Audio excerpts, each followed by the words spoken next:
ബലഹീനതയിൽ ബലമേകി ബലവാനായോ നടത്തിടുന്നു. ബലഹീനതയിൽ ബലമേകി ബലവാനായോ നടത്തിടുന്നു. കൃപയാലേ കൃപയാലേ കൃപയാൽ അനുദിനവും കൃപയാലേ കൃപയാലേ കൃപയാൽ അനുദിനവും എന്റെ കൃപ നിനക്കു മതി കർത്താവിൻ തിരുവചനം. എന്റെ കൃപ നിനക്കു മതി കർത്താവിൻ തിരുവചനം. അനശ്വരമായ വചനമതേ അതിശയമായി നടത്തിടുന്നു. അനശ്വരമായ വചനമതേ അതിശയമായി നടത്തിടുന്നു. കൃപയാലേ കൃപയാലേ കൃപയാൽ അനുദിനവും കൃപയാലേ കൃപയാലേ കൃപയാൽ അനുദിനവും. പരിശുദ്ധ പരമദിവ്യകാരുണ്യത്തിന് ആരാധനയും സ്തുതിയും പുകഴ്ചയും ഉണ്ടായിരിക്കട്ടെ. ഈ ആരാധന എല്ലാവരും മസ്റ്റായിട്ട് ഉടമ്പടി എടുത്തവരെല്ലാവരും ഓൺലൈനിലാണ് പങ്കെടുക്കേണ്ടത്. കാരണം ഇതിൻ്റെ അപ്ഡേഷൻസ് ഉടമ്പടി എടുത്തവർക്ക് പലപ്പോഴും സാക്ഷ്യം പറയുമ്പോൾ അവർ പറയുന്നതാണ്, കർത്താവ് ഞാൻ മനസ്സിൽ പ്രശ്നങ്ങൾ തലക്കടിച്ച് ഞാൻ കുരുങ്ങിപ്പോയ ഒരു സമയം ആരാധനയിലൂടെയാണ് ഈശോ എനിക്ക് വെളിപാട് നൽകിയെന്ന്. അതുകൊണ്ടാണ് ആരാധന വളരെ സീരിയസ് ആയിട്ട് നിങ്ങൾ കൂടണം. പിന്നെ ഉടമ്പടിയുടെ അപ്ഡേഷൻസ് കിട്ടണതെല്ലാം ആരാധനയിൽ നിന്നാണ്. ഇന്നലെ ബിബിലിന അങ്ങനൊരു തലശ്ശേരിക്കാരുടെ സാക്ഷ്യം ബിബിലിനയുടെ സാക്ഷ്യം എന്താണ്? അവരുടെ സാക്ഷ്യത്തിൻ്റെ പ്രധാനപ്പെട്ട കാമ്പെന്ന് പറയുന്നത്, he has given me the wild of strength. അവർ ബോസ്റ്റണിൽ നിന്നാണ്, തലശ്ശേരിക്കാരത്തിയാണ്. അവർക്ക് ഏറ്റവും കൂടി സ്പർശിച്ചത് he has given me the wild of strength. അത് സങ്കീർത്തനമാണ്. നമ്മുടെ ഉടമ്പടി തൈലത്തോടനുബന്ധിച്ചുകൊണ്ട് പറയുന്ന വേദഭാഗമാണത്. സങ്കീർത്തനം 92:10. Take the word of God. സ്തുതിക്കട്ടെ. ഹല്ലേലൂയ. 92-ാം സങ്കീർത്തനം 10-ാം തിരുവചനം. എന്നാൽ അവിടുന്ന് എൻ്റെ കൊമ്പ് കാട്ടുപോത്തിൻ്റെ കൊമ്പ് പോലെ ഉയർത്തി അവിടുന്ന് എൻ്റെ മേൽ പുതിയ തൈലം ഒഴിച്ചു. എന്തെന്നാൽ അവിടുന്ന് എൻ്റെ കൊമ്പ് കാട്ടുപോത്തിന്റെ കൊമ്പ് പോലെ ഉയർത്തി അവിടുന്ന് എന്നിൽ പുതിയ തൈലം അഭിഷേകം ചെയ്തു. അപ്പം ദൈവത്തിൻ്റെ അനുഗ്രഹത്തിൻ്റെ രീതി എല്ലാ ദിവസവും പുതിയ എനർജി കിട്ടാം. പുതിയ എനർജി നമ്മളോർക്കും എല്ലാ ദിവസവും ഓരോ പുതിയ പ്രശ്നമാണെന്നാണ് നമ്മൾ പറയുന്നത്, അല്ല? എല്ലാവരും പറഞ്ഞു ഓരോ ദിവസവും ഓരോ പുതിയ പ്രശ്നമാണ്. അങ്ങനെയല്ല, ഓരോ ദിവസവും ഓരോ പുതിയ ശക്തിയാണ്. കാര്യം നിനക്ക് ശക്തി തരണമെന്നുണ്ടെങ്കിൽ there must be a vessel. നമുക്കിപ്പോഴും എന്ത് വാങ്ങിക്കണമെങ്കിലും ഒരു പാത്രം വേണ്ടേ? പലപ്പോഴും നമ്മുടെ സഫറിങ്സ് ആൻഡ് പ്രോബ്ലംസ് വർക്കൗട്ട് ചെയ്യണത് ഒരു ചാലിസായിട്ടാണ്. ഈശോയും സഹനങ്ങളെ ചാലിസ് എന്നാണ് വിളിക്കുന്നത്. Take the word of God. ശ്രദ്ധിക്കട്ടെ. ഹല്ലേലൂയ. ലൂക്കാസ് വിശേഷം 22:42. ലൂക്കാസ് വിശേഷം 22:42. പിതാവേ, പ്രാർത്ഥിച്ച്, പിതാവേ അങ്ങേക്ക് ഇഷ്ടമെങ്കിൽ ഈ പാനപാത്രം എന്നിൽ നിന്ന് അകറ്റണമേ. എങ്കിലും എന്റെ ഹിതമല്ല അവിടുത്തെ ഹിതം നിറവേറട്ടെ. ഇപ്പൊ ഈശോ ചാലിസ് എന്ന് വിളിക്കണം. ഒരു സഹനം, ഒരു ചാലിസാണ്. അപ്പോൾ ആദ്യം നമുക്ക് പാനപാത്രമാണ് നൽകണത്, അല്ലേ? ഇപ്പം നമ്മൾ സദ്യക്ക് ചെന്ന് കഴിഞ്ഞാൽ അല്ല അത് ഇലയിടുക കൊണ്ടുവന്നത്, അല്ലേ? അതാണ് സംഭവം. അപ്പോഴും നമ്മൾക്ക് അതിനുശേഷമാണ് വിഭവങ്ങൾ വഴി. ഇപ്പോൾ കർത്താവിൻ്റെ ഉയർത്തുന്ന പിന്നെ മഹത്വത്തിൻ്റെ നാളുകൾ അനുസ്മരിച്ചുകൊണ്ട് സഭ ആഘോഷിച്ച് സന്തോഷിക്കുന്ന വലിയ കാലമാണിത്. പക്ഷെ ഇത് ആദ്യം വന്നത് എങ്ങനെയാണ്? പാനപാത്രമായിട്ട്. ആദ്യം വന്നത് എങ്ങനെ? പാനപാത്രമാണ്. മഹത്വത്തിൻ്റെ ഗ്രാവിറ്റി കൂടുന്തോറും പാനപാത്രം വഹിക്കാൻ പാടായിരിക്കും. അതാണ് നിനക്ക് ദൈവം നിക്കിപ്പിച്ചിരിക്കുന്ന മഹത്വത്തിൻ്റെ ഗ്രാവിറ്റി. ഇപ്പോൾ നമുക്ക് ലഭിക്കാൻ പോകുന്ന മഹത്വത്തിൻ്റെ റോമ 1:18 എടുത്ത് ശ്രദ്ധിക്കട്ടെ. ഹല്ലേലൂയ.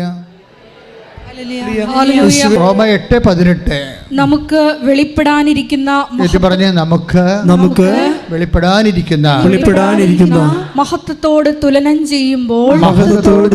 ചെയ്യുമ്പോൾ ഇന്നത്തെ കഷ്ടതകൾ നിസ്സാരമാണെന്ന് ഞാൻ കരുതുന്നു. അപ്പം കഷ്ടതയും മഹത്വമായിട്ട് ഇൻ്റർകണക്ട് ആയിരിക്കണത്. നമുക്ക് മഹത്വമായിട്ട് ആദ്യം തരത്തില്ല. നമുക്ക് ലഭിക്കാതിരിക്കുന്ന മഹത്വത്തിൻ്റെ ഗ്രാവിറ്റി കൂടുതലാണെങ്കിൽ അതിന് അനപേക്ഷികമായിട്ടായിരിക്കും പാത്രം വരണത്. കഷ്ടത എപ്പോഴും ഒരു പാത്രത്തിൻ്റെ സ്റ്റൈലാണ്. പാത്രം, നമുക്കൊരു പാത്രം കിട്ടിയെന്ന് പറഞ്ഞാൽ മതി. ഒരു സഹനം കിട്ടിയെന്ന് പറഞ്ഞാൽ എന്നല്ല നമ്മൾ പറയേണ്ടത്. ഒരു കഷ്ടപ്പാട് വന്നു, ഒരു രോഗം വന്നു എന്നല്ല പറയേണ്ടത്. നമുക്കൊരു പാത്രം കിട്ടി. കർത്താവിൻ്റെ പാത്രം ഇതിൽ കട്ടിയായിരുന്നു, കുരിശുമരണമല്ലായിരുന്നു. അപ്പം അതുകൊണ്ട് മാനുഷികമായിട്ട് ഈശോ ഒത്തിരിയേറെ ഇതൊന്നും ഒഴിവാക്കാൻ വേണ്ടി മുട്ടയിൽ നിന്ന് 3 പ്രാവശ്യമൊക്കെ പ്രാർത്ഥിച്ചതാണ്. പിന്നെ ദൈവഹിതത്തിന് കീഴ്വഴങ്ങി. പക്ഷേ എന്നാ പറ്റി? എല്ലാ നാമങ്ങളെക്കാൾ പറഞ്ഞ് എല്ലാ നാമങ്ങളെയും ഉന്നതമായ നാമം അവിടത്തേക്ക് നൽകി. ആകയാൽ ആ നാമം കേൾക്കുന്ന മാത്രയിൽ താഴെ പാതാളത്തിലും സ്വർഗങ്ങളിലുമുള്ള എല്ലാ മുട്ടുകളും എല്ലാ മുഴങ്കാലുകളും അടക്കേണ്ടിയിരിക്കുന്നു. എൻ്റെ മക്കളെ, ആധ്യാത്മികത വളരാൻ ഏറ്റവും നല്ലത് ദൈവസ്നേഹം വളരാൻ വേണ്ടി പ്രാർത്ഥിക്കണം. അല്ലെങ്കിൽ ഈ ചാലിസൊക്കെ വരുമ്പോൾ വിവേചിക്കാൻ പറ്റാതെ വരും. നിങ്ങൾ ശപിക്കുകയും അലറുകയും ലഘുവിനെ പോലെ കോക്രി കാണിക്കുകയൊക്കെ ചെയ്യും പ്രശ്നത്തിൻ്റെ മുമ്പിലേ. അതായത് നമുക്ക് ലഭിക്കാതിരിക്കുന്ന മഹത്വം റോമ 8:18 അത് നമുക്ക് വെളിപ്പെടാനിരിക്കുന്ന മഹത്വത്തെക്കുറിച്ച് ഓർക്കുമ്പോൾ നമുക്ക്, അതായത് ഇന്നത്തെ കഷ്ടതകൾ തുലോം നിസ്സാരമാണെന്നാണ്. അപ്പോൾ മഹത്വം വലുതാണെങ്കിൽ ദൈവത്തിൻ്റെ കൂടെയുള്ള നിത്യവാസത്തിൽ കിട്ടുന്ന മഹത്വം അനുസരിച്ച് ആനുപാതികമായിട്ടായിരിക്കും നമ്മൾ ദൈവത്തെ ആത്മാവ് വിവേചിച്ച് അറിയണതിന് ആനുപാതികമായിരിക്കും നമ്മുടെ ആനന്ദം. അതാണ് നിത്യാനന്ദം, നിൽക്കാത്ത ആനന്ദം. ലോകത്തിലെ എല്ലാ ആനന്ദവും പെട്ടെന്ന് തീരുമല്ലോ, അല്ലേ? ലോകത്തിലെ എല്ലാ ആനന്ദവും പെട്ടെന്ന് തീരും. അതുകൊണ്ടാണ് നിത്യാനന്ദം, നിൽക്കാത്ത ആനന്ദം. ദൈവത്തെ നമ്മുടെ ആത്മാവ് അറിയുന്നതിനെ ആനുപാതികമാണ് നമ്മുടെ ആത്മസന്തോഷമെന്ന് പറയുന്നത്, നിത്യസന്തോഷം എന്ന് പറയുന്നത്. അത് നമ്മൾ അറിയുന്നത് ഈ മഹത്വീകരിക്കപ്പെടുമ്പോൾ മാത്രമാണ്. നമ്മുടെ ആത്മാവിൻ്റെ കൊഗ്നിറ്റിവിറ്റി, ജ്ഞാനക്ഷമത, ഒരു ജ്ഞാനക്ഷമത, ആത്മാവിൻ്റെ ജ്ഞാനക്ഷമതയ്ക്ക് സഹായിക്കുന്നത് പുണ്യമാണ്, കൃപയാണ്. അതുകൊണ്ടാണ് ഞാനെപ്പോഴും കൃപയാർജിക്കണം എന്ന് പറയണത്. അല്ല, നിങ്ങളിങ്ങനെ IELTS പാസ്സായി കാനഡയിൽ പോയി 10 പൈസ ഉണ്ടാക്കി അവിടെ ആരെങ്കിലും കല്യാണം കഴിച്ച് അവിടെ താമസിച്ച് അവിടെ അടക്കണ കൊണ്ട് കഥയൊന്നുമില്ല. അത് അല്ല, തമാശല്ല. നിങ്ങൾ ചിന്തിച്ച് നോക്കിയേ, നിങ്ങൾ കുറച്ച് കഴിയുമ്പോൾ മനസ്സിലാകും ഞാൻ പറഞ്ഞെല്ലാം ശരിയാണെന്ന്. ഇതൊക്കെ ജീവിക്കാൻ വേണ്ടതാണ്. അതിനേക്കാൾ വലിയ പ്രാധാന്യമില്ല. നിങ്ങളുടെ ജീവിതത്തിനേക്കാൾ വലിയ പ്രാധാന്യം നിങ്ങളുടെ ആവശ്യങ്ങൾക്കില്ല. But you are doing that now. അത് നിങ്ങളുടെ ജീവിതത്തിനേക്കാൾ വലിയ പ്രാധാന്യം നിങ്ങളുടെ ആവശ്യങ്ങൾക്കില്ല. ഇപ്പം എന്താ പറ്റി? ആവശ്യങ്ങൾ ജീവിതത്തെ വിഴുങ്ങി. ഇപ്പം എന്ത് വെള്ളം വന്ന് വള്ളത്തിൽ കിടക്കുകയാണ്, അല്ലേ? അപ്പോൾ വള്ളം പൊങ്ങിപ്പോകതെ. വെള്ളം വേണം, പക്ഷേ വള്ളം അതിൻ്റെ പുറത്തുകൂടി പോകാൻ വേണ്ടിയാണ്. ഇപ്പം ആവശ്യങ്ങൾ നമ്മുടെ ജീവിതത്തെ വിഴുങ്ങിയിട്ട് ജീവിതത്തിനേക്കാൾ വലിയ ആവശ്യങ്ങളായിട്ട് മാറുകയാണ്. അത് എവിടെയോ ഒരു സ്പെല്ലിംഗ് മിസ്റ്റേക്ക് ഉണ്ട്. ഒന്ന് പ്രാർത്ഥിക്കുക. കർത്താവായ ദൈവമേ, എൻ്റെ ജീവിതത്തിന്റെ ധാരണകളെ,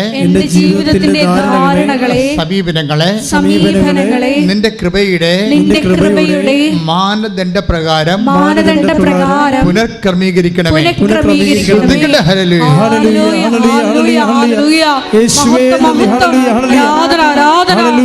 നമ്മുടെ ഉടമ്പടി ദൈവം നമുക്ക് നല്ല ഷാർപ്പ് ഷൂട്ടറാണ്. ഒരിക്കലും നമുക്ക് ഒന്നും നഷ്ടം വരത്തില്ല. ഉടമ്പടി ഒരു തേങ്ങ പോലെ ഒന്നും നഷ്ടം വരത്തില്ലായിരുന്നു. എന്തെങ്കിലും ചകിരിയാണെങ്കിൽ നമുക്ക് ഉപയോഗിക്കാം എന്ന് പറഞ്ഞ പോലെയുള്ള സംഭവമാണ് ഉടമ്പടിയിൽ. ഉടമ്പടി നിങ്ങൾ ഇപ്പം കഴിഞ്ഞ പുസ്തകങ്ങളിൽ ബിബിലിന് എന്താ സാക്ഷ്യം പറഞ്ഞിരിക്കണ അവർ പറഞ്ഞത് he has given me the wide or strength എന്നുവെച്ചാൽ അങ്ങനെക്ക് കാട്ടുകഴുതയുടെ ശക്തി തന്നു. എന്താണ്? He poured upon me the pure soil. അവൻ എൻ്റെ ശിരസ്സിൽ അവിടുത്തെ തൈലം കൊണ്ട് അഭിഷേകം ചെയ്തു. അതാണ് നമ്മൾ വായിച്ചു കേട്ടത്. മലയാളം ഭയങ്കര ഡിസാസ്റ്റർസാണ്, എന്തൊക്കെ എഴുതി വെച്ചേക്കണമെന്ന് അറിയാം.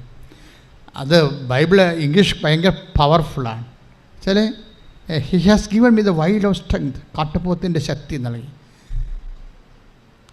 അതിൻ്റെ ഒരു ഉപമേയമാക്കുകയാണ് ഉപയോഗിച്ചിരിക്കുന്നത്, കൊമ്പെന്നൊക്കെ ഉപയോഗിച്ചിരിക്കുന്നത്. ആ ശക്തിയുടെ തന്നെ വേറെ ഒരു തത്സമവാക്യങ്ങളാണ് ബൈബിളിൽ ഉപയോഗിക്കുന്നത്, മലയാളത്തിൽ ഉപയോഗിച്ചിരിക്കുന്നത്.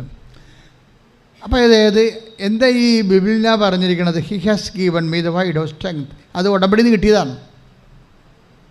ഈ രാവിലെ എഴുന്നേറ്റ് നമ്മൾ ഉടമ്പടി തൈലം എടുത്ത് നെറ്റിക്കൊരു കുരിശിടത്തില്ലേ, അതാണ് ഈ പറയണത്.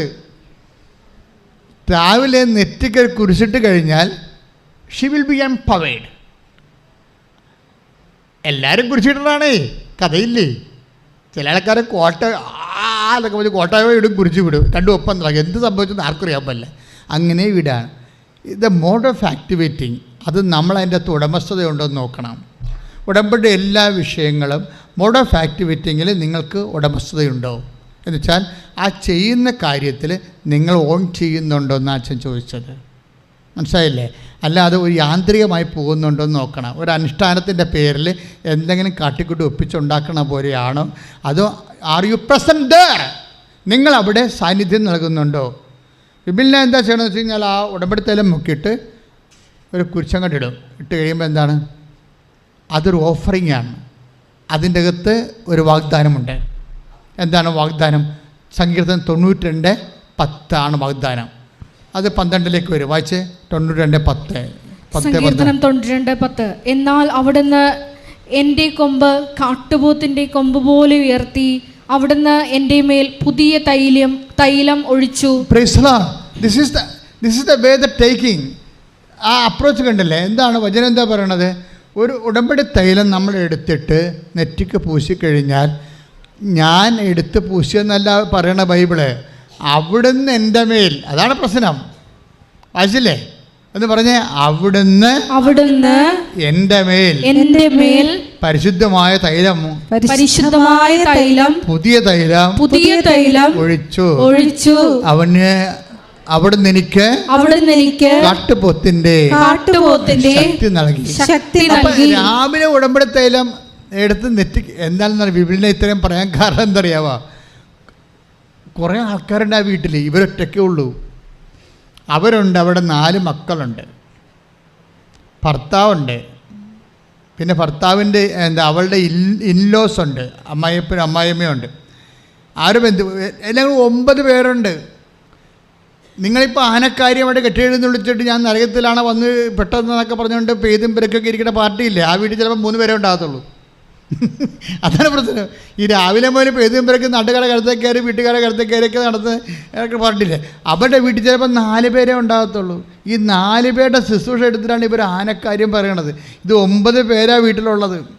9 പേരുടെ എല്ലാ കാര്യങ്ങളും നമുക്കറിയാമല്ലോ, ഒരാളുണ്ടെങ്കിൽ തന്നെ പണിയായിരിക്കും. 9 പേരുടെ എല്ലാ കാര്യങ്ങളും രാവിലെ 4 മണി തൊട്ട് രാത്രി 11 മണി വരെ ജോലിക്കും പോകും. എന്നിട്ട് ഇവർക്ക് എന്ത് പവർ കിട്ടണം? എവിടെ? He has given me the wide of strength.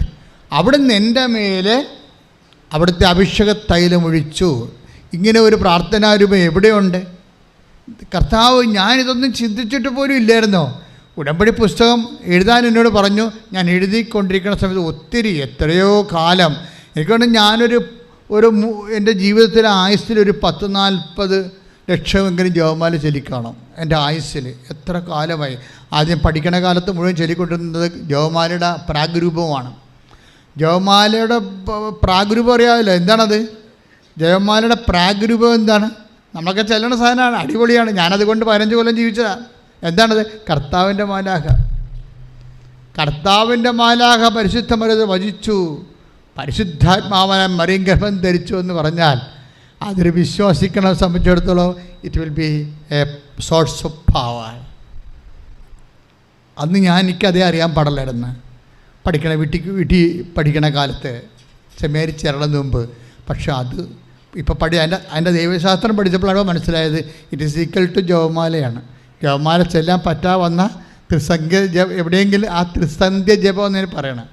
നമ്മൾ കർത്താവിൻ്റെ മാലാഖ ഇതൊക്കെ എവിടെ വെച്ച് വേണമെങ്കിൽ ചെല്ലാം. ആദ്യ രൂപമായിരുന്നു ആ സംഭവം. അപ്പോൾ വെച്ചാൽ ഇതിൻ്റെ അകത്തെല്ലാം വിശ്വാസത്തിൻ്റെ വലിയ രഹസ്യങ്ങളെ ഇങ്ങനെ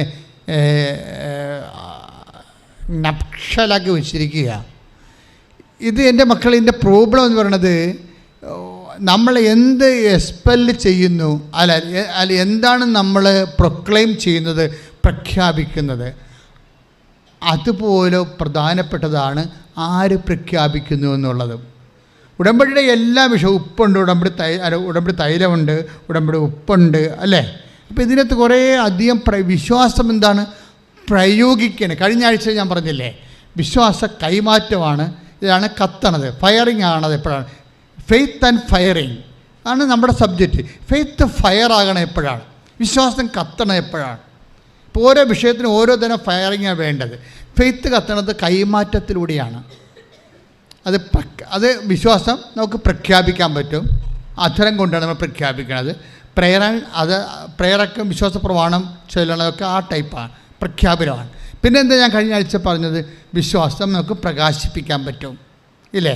രോഗികളെ കാണുന്നു, വസ്ത്രം കൊടുക്കുന്നു, പരിചരിക്കുന്നു, കർത്താവാണെന്ന് കരുതുന്നു, അവരെ സാന്ത്വനപ്പെടുത്തുന്നു, ഉള്ളത് പങ്കുവെക്കുന്നു, അങ്ങനെ നമുക്ക് കരുണ കാണിക്കുന്നു, വിശ്വാസം നമ്മൾ പ്രകാശിപ്പിക്കുന്നു. ഇതുപോലെ പ്രധാനപ്പെട്ട കാര്യമാണ് വിശ്വാസത്തിൻ്റെ പ്രയോഗം. ഇപ്പം നമ്മൾ സംസാരിക്കുന്നത് എന്താണ്? ഉടമ്പടി വിശ്വാസത്തിൻ്റെ പ്രയോഗം. ഇപ്പോൾ ബൈബിളിൽ എന്താ പറഞ്ഞത്? ഇതങ്ങളുടെ ഒരു കുരിശങ്ങളുടെ നെറ്റിക്കിട്ട് കഴിയുമ്പോൾ ഞാൻ എംപവർഡ് ആവും. എത്രയോ പേര് കുരിശിടുന്നത്. എന്താണ് അവർ എംപവർ ആകാത്തത്? അവരതൊരു ആചാരം പോലെയാണ് ചെയ്യണത്, അല്ലെങ്കിൽ ഒരു അനുഷ്ഠാനം പോലെയാണ് ചെയ്യണത്. മറിച്ച് വിശ്വാസത്തിൻ്റെ അനുഭവ പ്രയോഗമാണ് വേണ്ടത്. ആചാരവും അനുഷ്ഠാനവുമാണ് അതിൻ്റെ ബേസ്മെൻ്റ്, അത് കവർ മാത്രമാണ്. ആചാരവും അനുഷ്ഠാനവും എന്ന് പറയുന്നത് കവറിങ്ങാണ്. പക്ഷെ അതിനകത്തുള്ള കാമ്പുണ്ട്, കവറിൻ്റെ ഉള്ളിൽ കാമ്പുണ്ട്. അതെന്താണ്? അതിൻ്റെ സത്യത്തെ പ്രയോഗിക്കാനുള്ള നമ്മുടെ ഒരു മനുഷ്യൻ്റെ ആന്തരിക ബോധ്യമാണ്. ആന്തരിക ബോധ്യം. ഒന്ന് പ്രാർത്ഥിച്ചേ. കർത്താവായ ദൈവമേ, ഉടമ്പടി വിശ്വാസ പ്രയോഗ വിധികളിൽ പ്രയോഗിച്ച അനുഭവം വരുത്താൻ ആവശ്യമായ ആന്തരിക ബോധ്യങ്ങളാൽ എന്നെ അഭിഷേകം ചെയ്യണമേ. നമ്മള് സബ്ജക്റ്റ് നമ്മളുടെ, അതായത് ഇത് നിങ്ങളെ കൃത്യമായിട്ട് പഠിച്ചില്ലെങ്കിൽ പ്രശ്നമാണ്. കാര്യം ഉടമ്പടിയിലുള്ളിടത്തോളം പ്രയോഗങ്ങൾ ഇന്ന് സഭയിലെ ഒരു പ്രാർത്ഥനീയ രൂപങ്ങളിലുമില്ല. ഉടമ്പടി ഉപ്പുണ്ട്, അല്ലേ? ഉടമ്പടി കാശുരൂപമുണ്ട്, അപ്പം അതുപോലെ ഉടമ്പടി തൈലമുണ്ട്. ഇതിന് എല്ലാത്തിൻ്റെയും പ്രയോഗമുണ്ട്, വിശ്വാസ പ്രയോഗ വിധികൾ. അതിന് നമ്മൾ എന്ത് പ്രയോഗിക്കുന്നു എന്ന പോലെ പ്രധാനപ്പെട്ടതാണ് ആര് പ്രയോഗിക്കുന്നു എന്നുള്ളത്. മനസ്സിലായില്ലേ? എന്ത് പ്രയോഗിക്കണം? ഇതിനകത്ത് 3 കാര്യങ്ങളാണ് പ്രയോഗിക്കാനുള്ളത്. തിരിയും ഒരു പ്രയോഗവിദ്യയാണെങ്കിൽ തീർച്ചയായിട്ടും പ്രാർത്ഥനയ്ക്ക് അധരം കൊണ്ടുള്ള അത് പ്രഖ്യാപനമാണ്. തിരി എന്ന് പറഞ്ഞാൽ ഇപ്പോൾ പച്ചത്തിരി, നിലത്തിരി, അതെന്താണ്? പ്രയോഗമല്ല, അതെന്താണ്? പ്രഖ്യാപനമാണ്. നമ്മൾ ഉടമ്പടി പ്രാർത്ഥന ചൊല്ലുന്നു, അത് പ്രത്യക്ഷീണ പ്രാർത്ഥന ചെല്ലുന്നു, അതുപോലെ തന്നെ ഉടമ്പടി പ്രാർത്ഥന സന്ധ്യയ്ക്ക് ചെല്ലുന്നു, അതെല്ലാം പ്രഖ്യാപനമാണ്. വിശ്വാസം പ്രഖ്യാപിക്കുക. നിങ്ങൾ പുറത്തിറങ്ങിയിട്ട് രോഗികളെ കാണുന്നു, അല്ലെങ്കിൽ ആർക്കെങ്കിലും അറിവില്ലാത്തവർക്ക് അറിവ് പറഞ്ഞു കൊടുക്കുന്നു, ട്യൂഷൻ പറഞ്ഞു കൊടുക്കുന്നു, അല്ലെങ്കിൽ ഒന്നും വേണ്ടല്ല, ഒരു നേഴ്സിങ്ങിന് വേണ്ടി PSC വിളിച്ചാൽ നിങ്ങൾക്ക് ജോലി കിട്ടും. ഇപ്പോൾ ആരെങ്കിലും ഒരാളെ കൂടി പോയാൽ എനിക്ക് ജോലി കിട്ടത്തില്ലെന്നല്ല ചിന്തിക്കേണ്ടത്. ദൈവം ആർക്കാണ് വെച്ചിരിക്കുന്നത് അവർക്ക് കിട്ടട്ടെ. കർത്താവ് എൻ്റെ കാര്യത്തിൽ താല്പര്യമുള്ള ആളാണ്. മനസ്സിലായില്ലേ? കർത്താവിനെ ദൈവസ്നേഹമുള്ള പൈതലാണ് വിചാരിക്കും. കർത്താവ് എന്നോട് 6:25 എടുത്തേ മത്തായി ശ്രീകാരുടെ സുവിശേഷം. ശ്രദ്ധിക്കട്ടെ. ഞാൻ നിങ്ങളോട് പറയുന്നു എന്ത് ഭക്ഷിക്കും, എന്ത് പാനം ചെയ്യും എന്ന ജീവനെ കുറിച്ചോ എന്ത് ധരിക്കും എന്ന ശരീരത്തെ കുറിച്ചോ നിങ്ങൾ ഉത്കണ്ഠാകുലരാകേണ്ട. ആ വചനം ഒന്ന് വായിച്ച മോളെ. മത്തായി 6:25.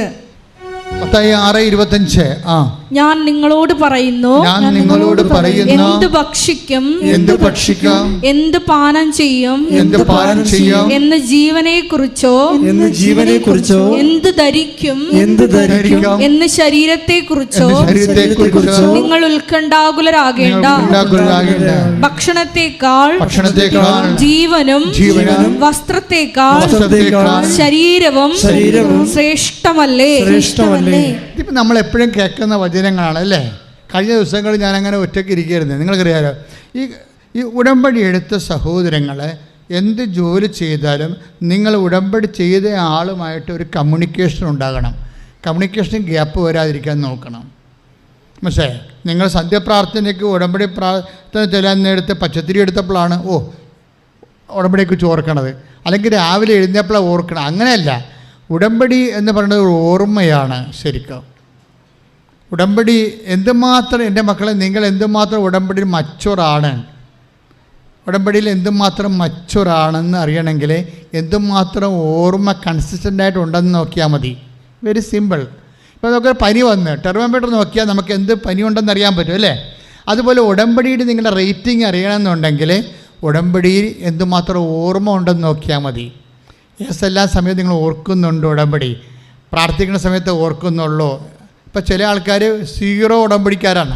എന്ന് വെച്ചാൽ രാവിലെ എഴുന്നേൽക്കുമ്പോൾ ആ ഉടമ്പടി ചിലപ്പോൾ എഴുന്നേൽക്കണ താമസിച്ചു പോകും.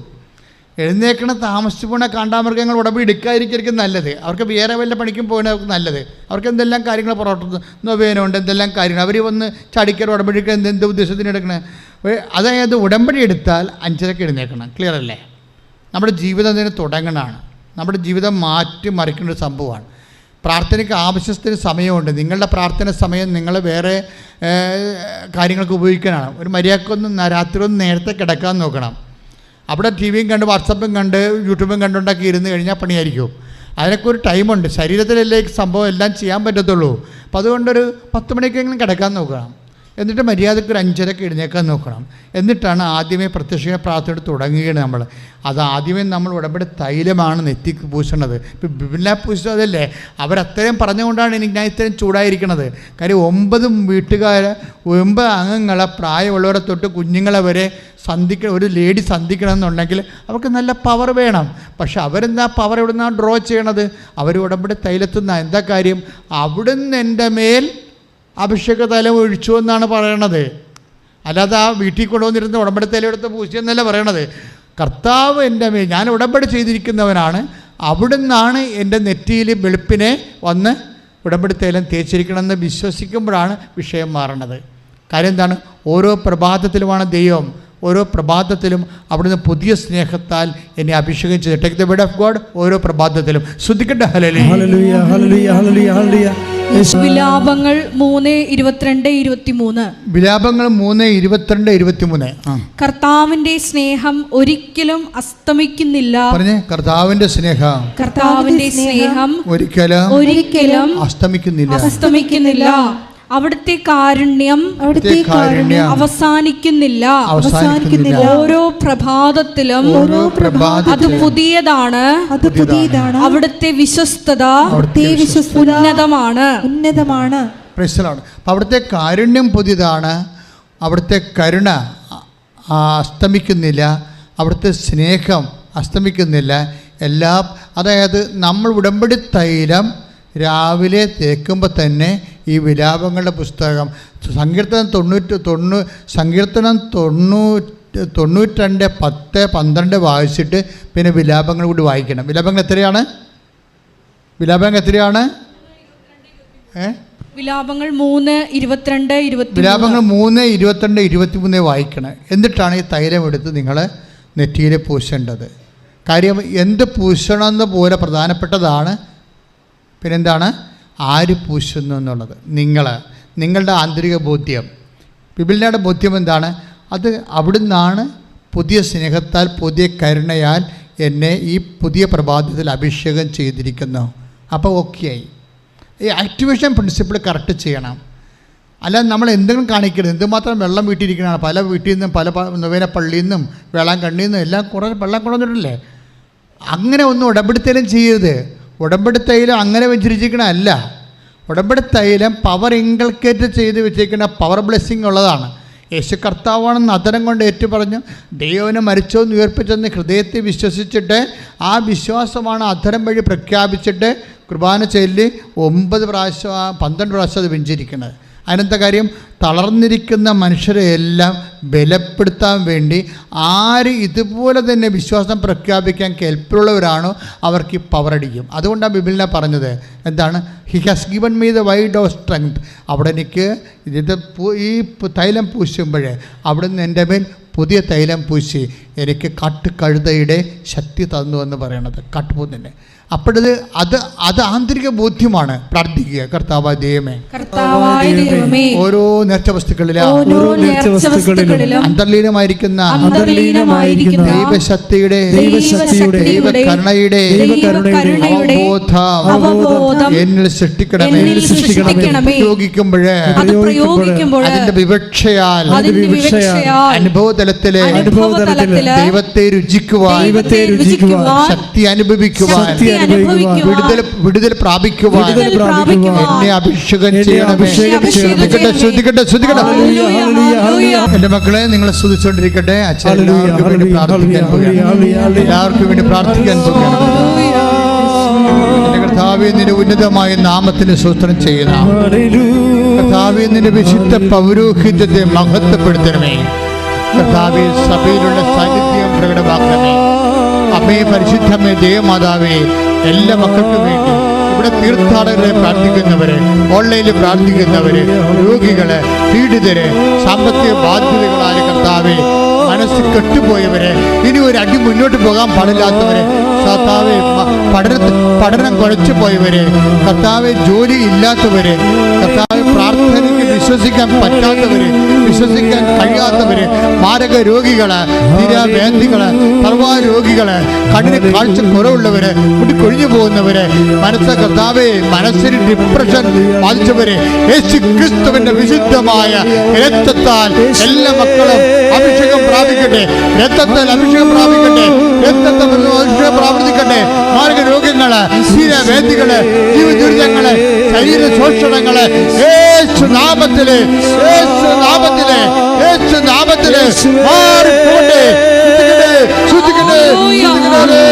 ദൈവ തിരുസന്നിധി വരുമ്പോൾ നിങ്ങൾക്ക് ചിലപ്പോൾ കടങ്ങളുണ്ടാകാം, രോഗങ്ങളുണ്ടാകാം. ചിലപ്പോൾ നിങ്ങളുടെ ആൾക്കാർ ചിലപ്പോൾ വെന്റിലേറ്റർ ഐസിയുലായിരിക്കാം. പക്ഷേ when we come to the front of the reason lord must be happy. കർത്താവിന് തിരുസന്നിധി വരുമ്പോൾ ദൈവത്തെ നിങ്ങൾ സന്തോഷവാന്മാരായിട്ട് കാണപ്പെടുമ്പോൾ കർത്താവ് എന്ത് വിചാരിക്കും? നിങ്ങൾ കർത്താവിൻ്റെ ഉത്ഥാനത്തെ വിശ്വസിക്കുന്നു. നിങ്ങളുടെ ദൈവം നിങ്ങളുടെ വിഷമതകളെയും കടങ്ങളെയും ഇപ്പോഴും അനുഭവിക്കുന്ന പ്രതിസന്ധികളെ ദൈവം ഏറ്റെടുക്കുമെന്ന് നിങ്ങൾ വിശ്വസിക്കുന്നു. അതുകൊണ്ടാണ് നിങ്ങൾ സന്തോഷിക്കണമെന്ന് ദൈവം വിചാരിക്കും, അല്ലേ? അപ്പോൾ എപ്പോഴും ദൈവദൃശ്യം വരുമ്പോൾ ഹാപ്പിയായിട്ട് വരണം. എന്താ കാരണം? പാടാണ്, കുറേ നാൾ നമ്മൾ പരിശീലനം നേരേണ്ടി വരും. എങ്കിലും നമുക്ക് തുടങ്ങിയൊക്കെ വെക്കാൻ പറ്റും. പ്രാർത്ഥിക്കുക, കർത്താവായ ദൈവമേ, കർത്തൃസന്നിധിയിൽ വരുമ്പോൾ എല്ലാം മറന്ന് എല്ലാം ഏൽപ്പിച്ച് ഫ്രീ ആയി സന്തോഷത്തോടെ അങ്ങേ സ്തുതിക്കാൻ ഉദ്ധാനത്തെ വാഴ്ത്തുവാൻ മഹത്വത്തെ പ്രതീക്ഷിക്കുവാൻ വിശ്വാസത്തിന്റെ അവകാശങ്ങളാൽ എന്നെ അഭിഷേകം ചെയ്യണം. വിശ്വാസത്തിന്റെ അവകാശങ്ങളാൽ എന്നെ അഭിഷേകം ചെയ്യണം.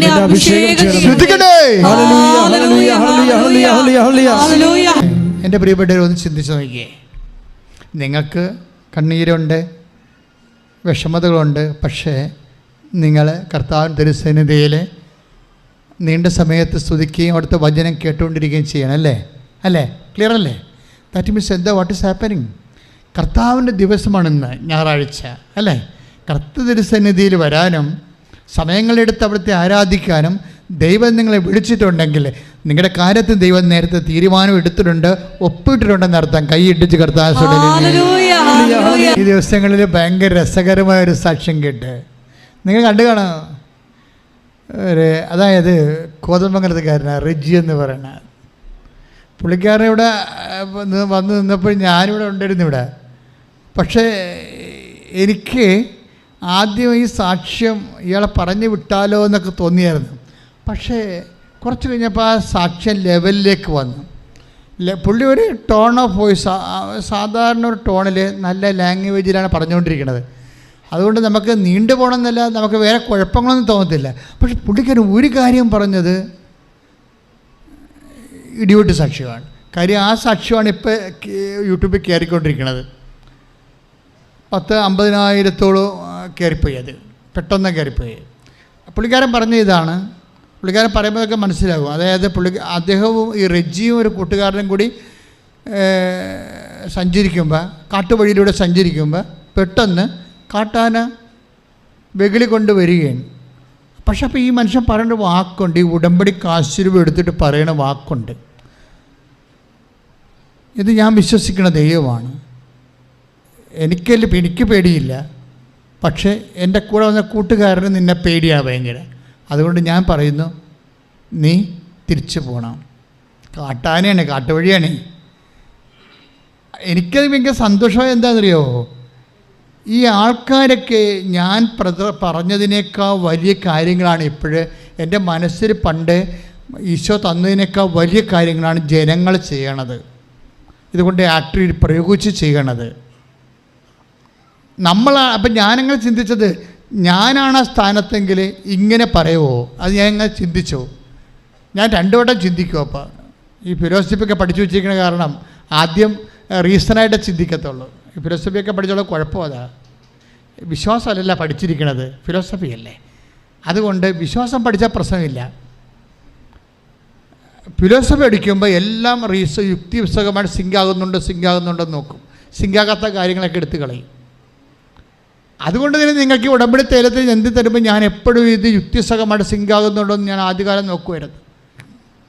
കാര്യം എക്കാലം ഇപ്പോൾ എൻ്റെ ഈ കാലമല്ല പ്രശ്നം, ഞാൻ ഇല്ലാത്ത ഒരു കാലത്ത് ഇത് വർക്കൗട്ട് ചെയ്യുമ്പോൾ ഇതിൻ്റെ ആക്രമിക്കാൻ വേണ്ടി വരുന്ന ആൾക്കാരെ ഫൈറ്റ് ചെയ്ത് നിർത്തുമോ എന്ന് ഞാൻ എപ്പോഴും ചിന്തിക്കാറുണ്ട്. അതാണ് ഞാൻ യുക്തി എന്ന് പറഞ്ഞത്, അതാണ് ഫിലോസഫി എന്ന് പറയുന്നത്. ഫിലോസഫി അല്ലാത്തവരൊക്കെ ഈ കാലം ഒട്ടേ ചിന്തിക്കത്തുള്ളൂ. ഞാൻ ഇല്ലാത്ത ഒരു 500 കൊല്ലം കഴിയുമ്പോൾ ഉടമ്പടി തൈലത്തിൽ എന്ത് സംഭവിക്കും, 500 കൊല്ലം കഴിയുമ്പോൾ ഉപ്പിനെന്ത് സംഭവിക്കും. കാര്യം അതുകൊണ്ട് മാക്സിമം വലിയ സാക്ഷ്യങ്ങൾ, ഞാൻ വിചാരിച്ചതിനേക്കാൾ വലിയ സാക്ഷ്യങ്ങളാണ് ദൈവം നൽകണത്. അതുകൊണ്ട് അച്ഛൻ പറഞ്ഞത്, നിങ്ങളുടെ കയ്യിലിരിക്കണ എന്താണ്, ഉടമ്പടി തൈലമാണോ, ഉപ്പാണോ, കാശുരൂപമാണോ, അതല്ല, അതുപോലെ പ്രശ്നമാണ്, അതുപോലെ വിഷയമാണ് ആരാണത് പ്രയോഗിക്കണമെന്നുള്ളത്.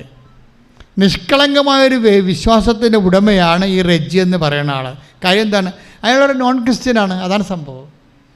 അയാൾക്ക് ഫസ്റ്റ് ടൈം അയാൾക്ക് ഫെയ്ത്ത് കിട്ടുകയാണ്. ഫെയ്ത്ത് വെച്ച് അയാൾ ആഘോഷിക്കേണ്ടത് ശരിക്കും, അതാണ് വിഷയം. അയാളൊരു നോൺ ക്രിസ്ത്യനാണ്, first time he's getting the faith. ആ ഫെയ്ത്ത് കിട്ടിയിട്ട് അയാൾക്ക് നിക്കപ്പുറത്തില്ലാത്ത രീതിയിൽ അടയാളങ്ങൾ കിട്ടുകയാണ്. That means he's believe firmly. അതുകൊണ്ടാണ് ആ മനുഷ്യന് ഈ കാട്ടാനയുടെ മുമ്പിൽ ഉടമ്പടി കാശ് ഉയർത്താൻ പറ്റണത്. ആ ഫെയ്ത്ത് അത് വർക്കൗട്ട് ചെയ്ത ഉടനെ, അതായത് ഇത് നമ്മൾ അനിർവചനീയമായി ചിന്തിക്കാൻ പറ്റാത്ത ശക്തി ഇതിലുണ്ട്. പക്ഷെ ഇത് ഉപയോഗിക്കുന്ന ആൾക്കാർക്കാണ് പ്രശ്നം. ഉപയോഗിക്കുന്നവർ ഇപ്പം തന്നെ ആലപ്പുഴ പോകാം, അളിയനെയും കാണാം, ഉടമ്പടി എടുക്കാമെന്നൊക്കെ പറഞ്ഞു എൻ്റെ അയ്യോപാപികളില്ലേ, ഭയങ്കര പാടായിരിക്കും ഉടമ്പടി.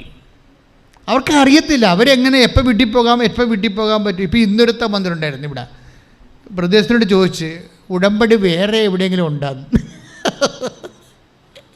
ഉടമ്പടി ഇവിടെ നിങ്ങൾക്ക് തോന്നണ്ട ഓൾ ഓൺ എ സഡൻ ഒരു ഉടമ്പടി ഇങ്ങനെ തന്നാണെന്ന് വിചാരിക്കുന്നുണ്ടോ? അല്ല, 4 വയസ്സ് മുതലുള്ള ബന്ധമാണ്. ഇതുവരെയൊക്കെ ഒരിക്കലും ഞാൻ പറയാറുണ്ട്, ഒരിക്കലും പൊട്ടിപ്പോയിട്ടില്ല ബന്ധത്തിൽ. 9ാം ക്ലാസ് 10 മാത്രമേ ഇത്തിരി പ്രാർത്ഥന കുറഞ്ഞു പോയുള്ളൂ. അത് ഒരു ആണുങ്ങളതിനെ ഈ സാധാരണ പ്രാർത്ഥിക്കാത്ത ആൾക്കാരുടെ ഒരു കൂട്ടായ്മ കിട്ടിയപ്പോഴാണ് ഇത്തിരി ബ്രേക്ക് വന്നത്. അതുവരെയൊക്കെ ഒരു ബ്രേക്കും ഇല്ല. എൻ്റെ മക്കളുടെ കാര്യം ചെയ്യണം. അതായത് നിങ്ങളിത് എന്തിനാണ് ഇത്രയും പ്രാർത്ഥിക്കണമെന്നൊക്കെ.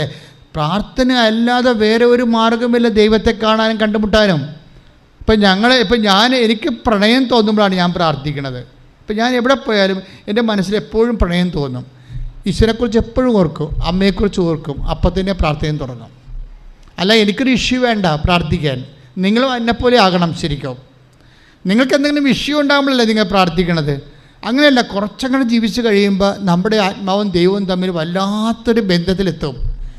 എന്നിട്ട് അല്പം നമുക്ക് ലിഷർ ടൈം കിട്ടുമ്പോൾ ഉടനെ നമ്മൾ ദൈവത്തെക്കുറിച്ച് അറിയാതെ ഓർക്കും. അറിയാതെ ഓർത്താൽ പിന്നെ വചനം വായിച്ചിരുന്നിട്ട് വചനം വായിക്കും. വചനം എന്താണ് പറയണത്, ഈശോ എന്താ പറയണത്, ഇപ്പം എന്താ പറഞ്ഞത്, ഈശോ എന്താ ഉദ്ദേശിക്കണത്, പിന്നെ അത് പ്രാർത്ഥനയാക്കി മാറ്റും.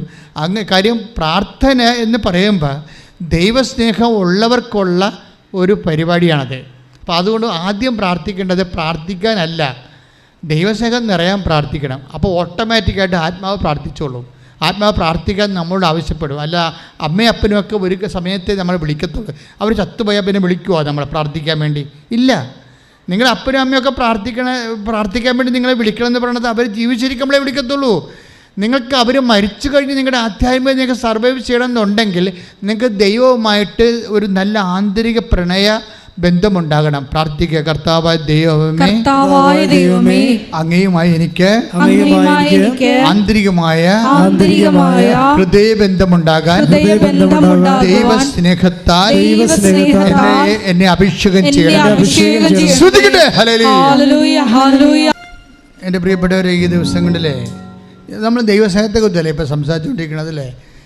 ദൈവസ്നേഹത്തെക്കുറിച്ചാണ് സംസാരിച്ചുകൊണ്ടിരിക്കുന്നത്. ബേസിക്കായിട്ട് ദൈവസ്നേഹം നിറഞ്ഞിരിക്കണം.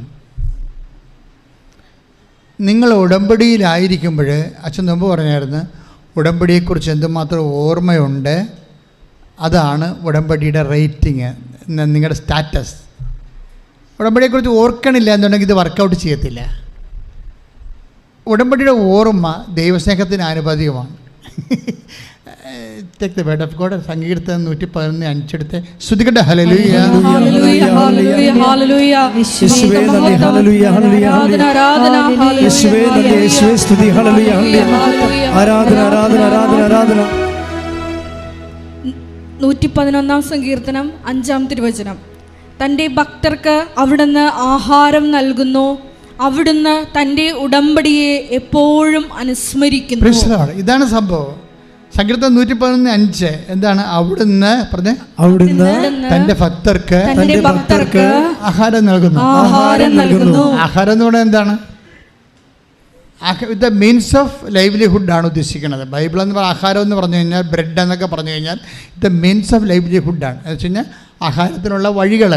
ചിലപ്പോൾ വിദ്യാഭ്യാസമായിരിക്കും നൽകണത്, ചിലപ്പോൾ ബിസിനസ്സായിരിക്കും നൽകണത്, ചിലപ്പോൾ നിങ്ങൾക്ക് അതുപോലെ ജോലിയായിരിക്കും നൽകണത്. അപ്പോൾ അതാണ് ആഹാരം നൽകുന്നത് പറയണത്. അല്ലാതെ നമ്മളൊക്കെ ഇങ്ങനെ ഹോട്ടലിൽ ചെല്ലുമ്പോഴും നമുക്ക് ആഹാരം കിട്ടണ പോലെ പാത്രത്തിൽ ആഹാരം കൊണ്ടും തരണമല്ല. മീൻസ് ഓഫ് ലൈവ്ലിഹുഡ് കറക്റ്റ് ചെയ്യും. നിൻ്റെ വിദ്യാഭ്യാസം അല്ലെങ്കിൽ നിൻ്റെ പ്രൊമോഷൻ, നിൻ്റെ ട്രാൻസ്ഫർ, എവിടെ എല്ലാ മേഖലയിലും അവിടെ നിന്ന് തൻ്റെ ഭക്തർക്ക്, അതാർക്കാണ് കൊടുക്കണത്? ഭക്തർക്ക്. ഞാൻ നേരത്തെ പറഞ്ഞ ടോപ്പിക്കാണത്. ഭക്തർ എന്ന് പറയണത് നിങ്ങളുടെ എല്ലാം ദൈവസ്നേഹത്തിലായിരിക്കണം, ഈശോയോടുള്ള സ്നേഹത്തിലായിരിക്കണം. നിങ്ങൾ ചെയ്യുന്നതും നിങ്ങൾ ചൊല്ലുന്നതും രണ്ട് കാര്യങ്ങളാണ് ഉടമ്പടിയിലുള്ളത്, ചെയ്യലും ചൊല്ലലും അല്ലേ? ചെയ്യുന്നതും ചൊല്ലലും ആർക്ക് വേണമെങ്കിലും ചെയ്യാം, ഓട്ടോമാറ്റിക്കായിട്ട് ചെയ്യാം. പക്ഷേ it must be out of love. പ്രാർത്ഥിക്കുക, കർത്താവായ ദൈവമേ, ഉടമ്പടി പ്രകാരമുള്ള എൻ്റെ എല്ലാ ചെയ്യലുകളും ചൊല്ലലും ദൈവസ്നേഹത്താൽ അഭിഷിക്തമായിരിക്കാൻ എന്നെ സഹായിക്കണം. ദൈവസ്നേഹമാണ് എൻ്റെ ഇന്ധനം എന്ന് പറയണത്. അപ്പോഴേ അങ്ങനെ ദൈവം എന്താ ചെയ്യണത്? ദൈവത്തിൻ്റെ സ്നേഹത്തിന് ഒരു മാറ്റമില്ലല്ലോ. ദൈവത്തിൻ്റെ സ്നേഹത്തിന് മാറ്റമില്ല അല്ലേ? ജെറമിയ 33 31 എടുത്ത് take the word of God. Jeremiah 31 നിത്യമായ സ്നേഹമാണ്.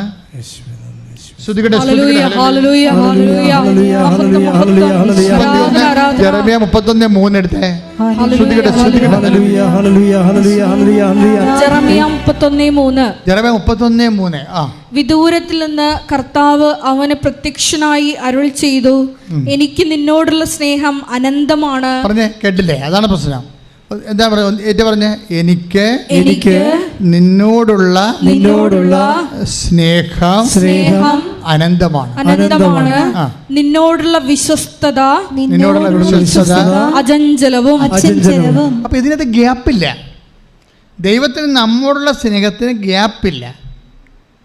ഇങ്ങനെ വിട്ടുവിട്ട് പിടിക്കണ കേസല്ല, ഇടയ്ക്കൊരു ഗ്യാപ്പ് വന്ന് പോണതല്ല. മറിച്ച് എന്താണ്?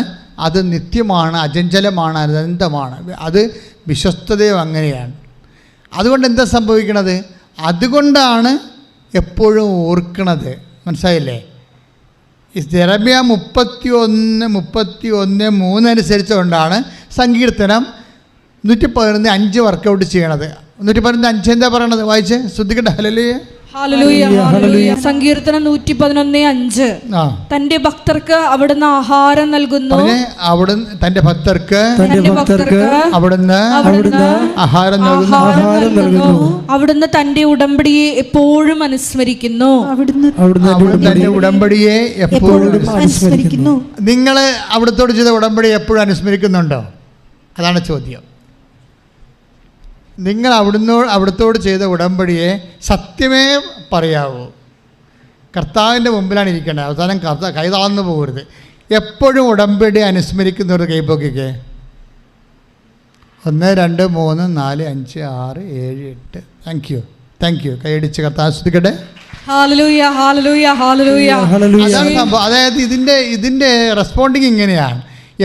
ഉടമ്പടി എന്ന് പറയുമ്പോൾ വല്ലപ്പോഴും ഓർക്കണം അല്ലത്. അത് ഉഭയകക്ഷി ബന്ധമായത് കാരണം എപ്പോഴും അനുസ്മരിക്കണം. അത് കാരണം I have carved you in my palm എന്ന് അങ്ങനെ വചനമുണ്ടല്ലോ.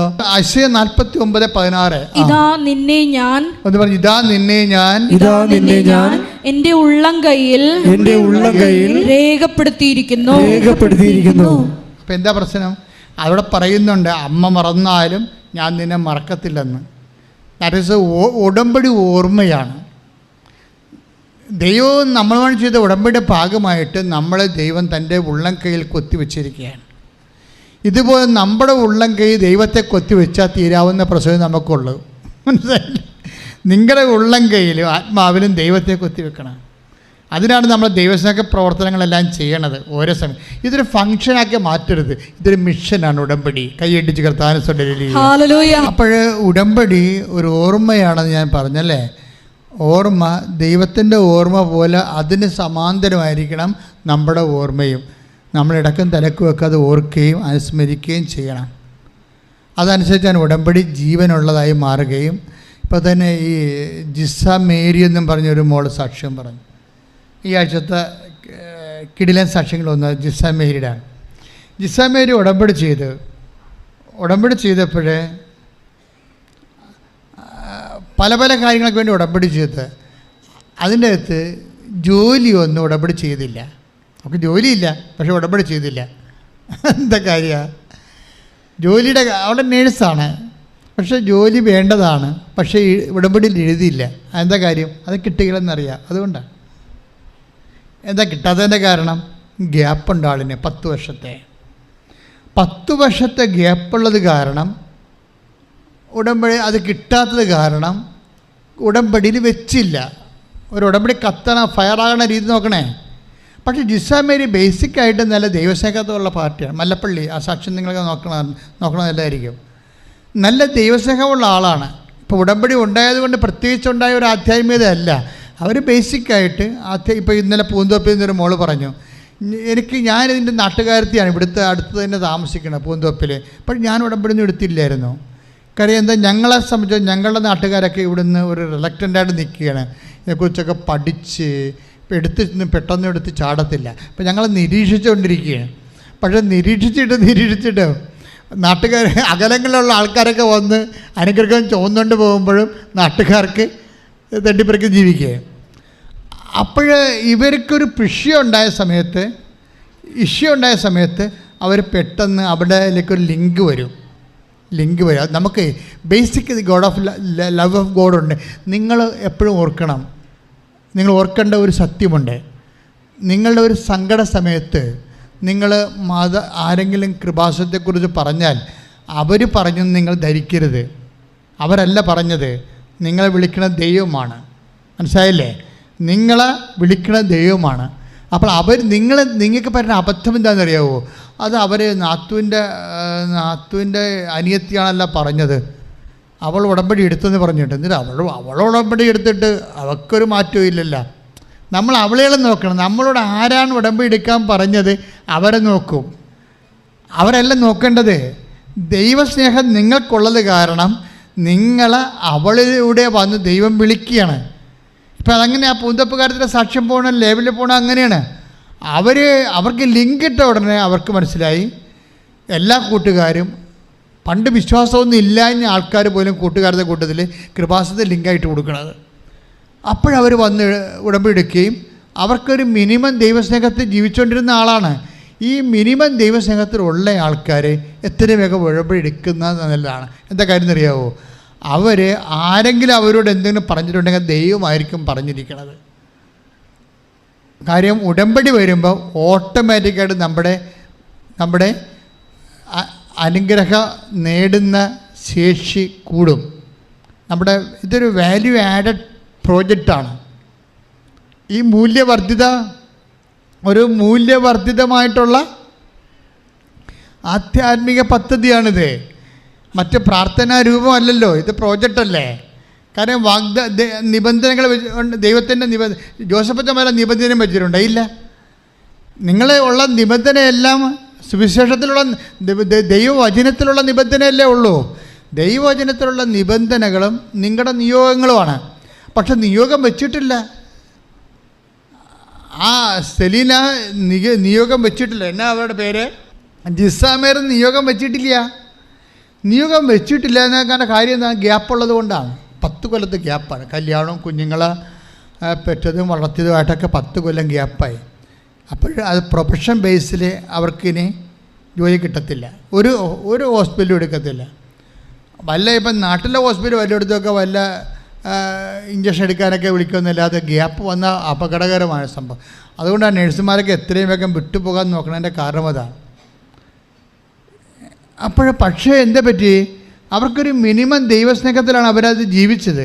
അതുകൊണ്ട് അവർ ആ ജോലിക്ക് വെച്ചില്ലെങ്കിലും കർത്താവ് ഒരു ലിങ്കിട്ട് കൊടുത്ത്, അത് സാക്ഷി ഒരു ലിങ്കിട്ട് കൊടുത്തു. അബുദാബിയിൽ നിന്ന് ലിങ്ക് വന്ന്, ഒരു ഇൻ്റർവ്യൂവിൻ്റെ ലിങ്ക്. അപ്പോൾ അവർക്ക് സങ്കടമായി. ഇത് ഞാനെന്ത് ചെയ്യാനാണ്? എനിക്ക് ഗ്യാപ്പല്ലേ. അബുദാബി ചെന്നിട്ട് ആരെടുക്കാനാണ്? പക്ഷേ ഉടമ്പടി എടുത്തതല്ലേ എന്ന് വിചാരിച്ചുകൊണ്ട്, അതിൻ്റെ പശ്ചാത്തലത്തിലാണല്ലോ ലിങ്ക് വന്നത് എന്ന് വിചാരിച്ചുകൊണ്ട് ഇവർ ആ ലിങ്കിലേക്ക് ആപ്ലിക്കേഷൻ കൊടുത്തു. ആപ്ലിക്കേഷൻ കൊടുത്തപ്പോൾ അവരുടനെ വിളിച്ച് പറഞ്ഞു ഉടനെ കയറിപ്പോരാൻ പറ്റും, 15 ദിവസത്തിൽ കയറിപ്പോകാൻ പറ്റും. 15 ദിവസത്തിൽ കയറിപ്പോരാൻ പറഞ്ഞു. അപ്പോൾ അവർ ഗ്യാപ്പിൻ്റെ കാര്യം അവർ പറഞ്ഞില്ല. പക്ഷേ ഇൻ്റർവ്യൂ എന്നപ്പോൾ പ്രശ്നമായി. ഇൻ്റർവ്യൂ ഇരിക്കുന്ന ആൾക്കാർ ഓരോ കാര്യത്തെക്കുറിച്ച് സംസാരിച്ചിരിക്കുന്ന സമയത്ത് വെൻറ്റിലേറ്ററെക്കുറിച്ച് സംസാരിക്കാൻ പറഞ്ഞ്, വെൻറ്റിലേറ്റർ കേടായാൽ എന്ത് ചെയ്യണം, വെൻറ്റിലേറ്റർ എപ്പോഴാണ് മാറ്റണം എന്ന് പറയുമ്പോൾ ഗ്യാപ്പല്ലേ, ഇവക്കറിയത്തില്ല. പുതിയ വെൻറ്റിലേറ്റർ സിസ്റ്റം വരുന്നില്ല. പണ്ടത്തെ വെൻറ്റിലേറ്റർ ചിലപ്പോൾ പറയാൻ പറ്റുമായിരിക്കും. ഇതെല്ലാം മാറിക്കൊണ്ടിരിക്കുകയല്ലേ ഓരോ സമയത്തും. ആ വെൻറ്റിലേറ്ററെ കുറിച്ച് ചോദ്യം ചോദിച്ചപ്പോൾ പല ചോദ്യങ്ങൾ ഇവർ തട്ടിമുട്ടിയൊക്കെ ഉത്തരം പറഞ്ഞ്, ഗ്യാപ്പൊക്കെ മറച്ചു വെച്ച് ഉത്തരം പറഞ്ഞ്. പക്ഷേ വെൻറ്റിലേറ്ററെ കുറിച്ച് ചോദിച്ചപ്പോൾ പണിയായിപ്പോയി. അപ്പോൾ മാഡം സത്യമായിട്ട് പറഞ്ഞു, മാഡം എനിക്ക് ഗ്യാപ്പുണ്ട്, I am not qualified and eligible for this job. 10 കൊല്ലം എനിക്ക് ഗ്യാപ്പുണ്ട്. അപ്പോഴുടനെ അവർ ചൂടായി, വാട്ട് നോൺസെൻസ്, പിന്നെ നിങ്ങൾ എന്തിനാ അപേക്ഷ കൊടുത്തതായി. പിന്നെ അവർ വാട്ട് നോൺസെൻസ്, നിങ്ങൾ എന്തിനാ അപേക്ഷ കൊടുത്തതായി. അതിന് ഇവർക്ക് മറുപടി ഉണ്ട്. ഇവർ ഉടമ്പടി എടുത്തിട്ടാണ് അപേക്ഷ കൊടുത്തത്, അവരോട് പറയാൻ പറ്റുമോ? അതാണ് പ്രശ്നം. നമുക്ക് പല കാര്യങ്ങളും പലരോടും പറയാൻ പറ്റത്തില്ലല്ല. അവർ മിണ്ടാതിരുന്ന് വേറെ 2 ചോദ്യം ചോദിച്ചാൽ ക്യാൻസൽ ചെയ്ത്, ഇറ്റ് ഈസ് വെരി പതറ്റിക് എന്നൊക്കെ പറഞ്ഞ് ഇവിടെ ഈ ഹോസ്പിറ്റലിൻ്റെ റൂളുണ്ടാ, ആ ഗ്യാപ്പുള്ള ആൾക്കാർ എടുക്കരുതെന്നാണെന്നും ഒക്കെ പറഞ്ഞിട്ട് ഇവരെ പുറത്താക്കി. പുറത്താക്കിയെങ്കിൽ ഇവർ പുറത്ത് കാശുരം വെച്ചുകൊണ്ടിരുന്നൊരു ജപമാല ചെല്ലുകയാണ്. ഇവിടെ അബുദാബി ചെന്നിരിക്കണമല്ലേ, ജപമാല ചൊല്ലിക്കൊണ്ടിരിക്കുകയാണ്. കുറച്ച് കഴിഞ്ഞപ്പോൾ മാഡം പുറത്ത് വന്നിട്ട് ഷോർട്ട് ലിസ്റ്റ് വായിച്ച് 60 പേരെ ഇൻ്റർവ്യൂവിൽ 6 പേരെ ഷോർട്ട് ലിസ്റ്റ് വായിച്ചിട്ടുണ്ട്. അതിനകത്ത് ഇവരുടെ പേരുണ്ട്. ഷോർട്ട് ലിസ്റ്റ് ആയിട്ടില്ല, 6 പേരില്ല, 60 പേരെടുത്തില്ല, 6 പേരുടെ ഷോർട്ട് ലിസ്റ്റിൽ ഇവരുടെ പേരെന്ത്? ഇവരൊന്നും മിണ്ടിയിട്ടില്ല. വെന്റിലേറ്റർ എന്താണ് ബബ ജബ ജബ ജബ അടിച്ച പാർട്ടിയാണ്, മിണ്ടിയിട്ടില്ല. ഒരു സ്റ്റോറി മൂവ് ചെയ്യണം. ദിവസം കണ്ട നോട്ട് ബൈ മെറിറ്റ് എന്ന് പറയുമ്പോൾ ഇന്നിപ്പോൾ എല്ലാം ലോകം മുഴുവനുള്ള ആൾക്കാർ പറയും എന്താണ് എവിടുന്ന് കിട്ടി മലയാളിക്ക് നോട്ട് ബൈ മെറിറ്റ്. ഉടമ്പടിയുടെതാണ്. നിൻ്റെ മെറിറ്റില്ലാതെ വർക്ക് ചെയ്യണത്, അത് നിൻ്റെ മെറിറ്റല്ല, ബട്ട് ബൈ ഗ്രേസ്, അതിൻ്റെ കരുണയിലാണ്. കൈ ഇടിച്ച് കർത്താവ് തുടരുക.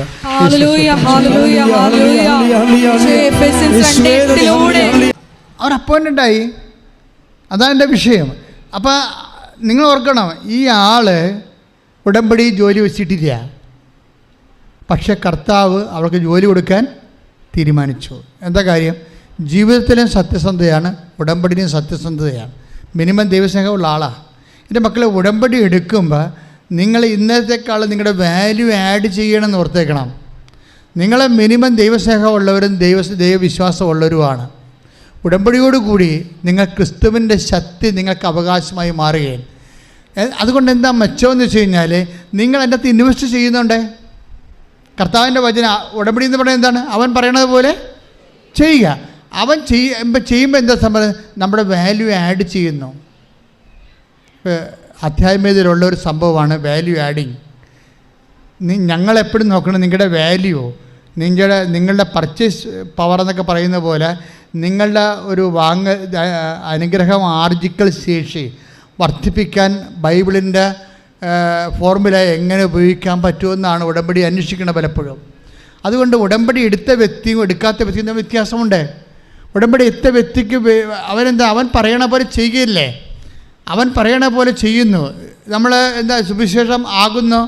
സുവിശേഷം ആൾക്കാരെ കർത്താവിൻ്റെ എന്താണ് ഈശോ പറഞ്ഞത്? പുനരുദ്ധാനത്തിന് ശേഷം എന്താ പറഞ്ഞത്? നിങ്ങൾ പോയി ഞാൻ ഉയർത്തെഴുന്നേറ്റിരിക്കുന്നുവെന്ന് ലോകത്തോട് പറയണം. ആ പണിയാണ് നമ്മൾ ചെയ്യണത്. കൃപാസനം പത്രം വാങ്ങിച്ച് കൊടുക്കുമ്പോൾ കർത്താവ് ഉയർത്തെഴുന്നേറ്റിരിക്കുന്നു നമ്മൾ ലോകത്തോട് പറയുകയാണ്. എന്താ കാര്യം? കൃപാസനത്തിൽ വേറെ ഒരു വാർത്തയുമില്ല. ഈ മാസം മുഴുവൻ ദൈവം ഏതെല്ലാം ഈ ലോകത്തുള്ള ആരെല്ലാം സഹായിച്ചിട്ടുണ്ട്, അടയാളങ്ങളാണ് അതിൻ്റെ അകത്തുള്ളത്. 110 സാക്ഷ്യങ്ങളല്ലേ? 110 സാക്ഷ്യങ്ങളല്ല, ചിലപ്പോൾ 150 സാക്ഷ്യങ്ങൾ വരെ വരും. ഈ 150 സാക്ഷ്യങ്ങളാണ് നിങ്ങൾ കൊണ്ടുപോയി വേറൊരു മനുഷ്യന് കൊടുക്കണത്. എന്താ കൊടുക്കണം? നിങ്ങൾ എന്താണ് പറയാതെ പറയണത്? ക്രിസ്തു ദൈവമാണ്, ക്രിസ്തു ഉയർത്തെഴുന്നേറ്റത്, അതിന് ഞാൻ സാക്ഷികളാണ്. നാളെ നിങ്ങളും സാക്ഷികളാകും, നിങ്ങളെ ഈശോ അനുഗ്രഹിക്കും. കൈയിടിച്ച് കർത്താവ് ദൈവസ്നേഹത്താൽ നിറഞ്ഞ് പ്രേക്ഷിത പ്രവർത്തനങ്ങൾ ചെയ്യുവാൻ ഈ ആരാധനയിലൂടെ ഞങ്ങളെ അഭിഷേകം ചെയ്യണമേ. Hallelujah, hallelujah. മഹത്വം, ആരാധനയും സ്തുതിയും പുകഴ്ചയും ഉണ്ടായിരിക്കട്ടെ. പക്ഷേ കൃപാസന പത്രം സാധാരണ ന്യൂസ് പത്രം പോലെ കൊടുക്കുന്ന ആൾക്കാരുണ്ട്, പ്രാർത്ഥിച്ച് കൊടുക്കുന്ന ആൾക്കാരുണ്ട്, പ്രസംഗിച്ച് കൊടുക്കുന്ന ആൾക്കാരുണ്ട്. ഞാൻ 3-4 തരം ആൾക്കാരെ കണ്ടിട്ടുണ്ട്. കൃപാസന പത്രം പ്രാർത്ഥിച്ച് വീട്ടിലിരുന്ന് ജപമാലയിൽ പ്രാർത്ഥിച്ചിട്ട് കൊടുക്കുന്ന ആൾക്കാരുണ്ട്. ചിലർ പ്രസംഗിച്ച് കൊടുക്കും. എന്ന് വെച്ച് കഴിഞ്ഞാൽ കാനായാലും ഇപ്പോൾ ആ ടെൻഷൻ്റെ ഒക്കെ സാക്ഷ്യം അതല്ലേ, രാത്രി 10 മണിക്കും സുവിശേഷം പ്രസംഗിക്കുകയാണ്, മെഡിക്കൽ ഒഴിവാക്കുന്നുണ്ട്. കർത്താവിനെ അറിയിക്കാൻ വേണ്ടി ആ മനുഷ്യൻ രാത്രി 10 മണിക്കും അവിടെ കൂടി മെഡിക്കൽ കോളേജിൻ്റെ വാതിക്കൽ എപ്പോഴും തിരക്കായിരിക്കുമല്ലോ.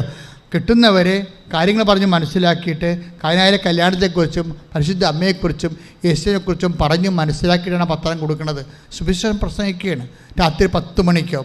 അപ്പോഴും നമുക്ക് രാത്രി 10 മണിക്കും ഏത് ഇരുട്ടത്ത് നിന്നുകൊണ്ടും സുവിശേഷം പ്രസംഗിക്കുന്നൊരു കാലമാണിത്. എന്ന് വെച്ചാൽ അങ്ങനെയുള്ളവരുടെയൊക്കെ അനുഭവ സാക്ഷ്യങ്ങൾ കേൾക്കണം.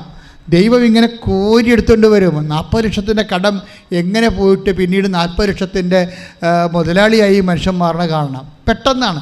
അപ്പോൾ ദൈവം നമ്മുടെ ഭൗതിക സാഹചര്യങ്ങളെ തൊടും തീർച്ചയായിട്ടും. അപ്പോൾ ഭൗതിക സാഹചര്യങ്ങളെ തൊടാൻ വേണ്ടി മാത്രമുള്ള പ്രാർത്ഥന അല്ല ഇത് നിത്യതയുമായിട്ട് യേശുവിനെ സ്വീകരിക്കാൻ വേണ്ടിയും അതുവഴി നിങ്ങൾക്ക് നിത്യത ലഭിക്കാൻ വേണ്ടിയുള്ള സംവിധാനമാണ്.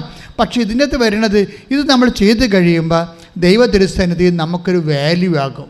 നമ്മുടെ വാല്യൂ കേവലം മനുഷ്യൻ എന്ന രീതിയിൽ നീ ഒരു ദൈവത്തിൻ്റെ കൃപയാൽ നിറഞ്ഞ ദൈവം ഒരു വില കൊടുക്കുന്ന വ്യക്തിയായി മാറും. ദൈവം വില കൊടുക്കുന്ന വ്യക്തി, അങ്ങനെ ഒരു സംഭവമുണ്ട്. ഇപ്പം അതറിയണമെങ്കിൽ 7-ാമത്തെ നിങ്ങളെടുത്ത് 7 നമ്മുടെ സുവിശേഷത്തിൽ ലൂക്കാ സുവിശേഷം 7-ാം അധ്യായം. ലൂക്ക 7:5. ലൂക്ക 7:5. അവർ യേശുവിൻ്റെ അടുത്ത് വന്ന് കേണപേക്ഷിച്ച് പറഞ്ഞു, നീ ഇത് ചെയ്തു കൊടുക്കാൻ അവൻ അർഹനാണ്. ഇതിൻ്റെ ഒരു ലെവൽ, അത് ഇതിൻ്റെ ഒരു സിറ്റുവേഷൻസ് അറിയണം. അതായത് ഈ യേശുവിൻ്റെ അടുത്ത് കുറേ യഹൂദ പ്രമാണികൾ ഒരു ശതാധിപനെ ഇൻട്രൊഡ്യൂസ് ചെയ്യുന്നു. ശതാധിപൻ എന്ന് പറയാറ് 100 പട്ടാളക്കാരുടെ അധിപനാണ്, റോമനാണ്. അയാളെ യഹൂദനല്ല, വിജാതിനാണ്. പക്ഷേ എങ്കിലും ഈ വിജാതിനെ കൊണ്ടുവന്ന് ഈ യഹൂദ പ്രമാണി അയാളെ യേശുവിൻ്റെ അവതരിപ്പിക്കും. അപ്പോൾ ഈ മനുഷ്യൻ്റെ ഇയാൾ സാധാരണ യഹൂദ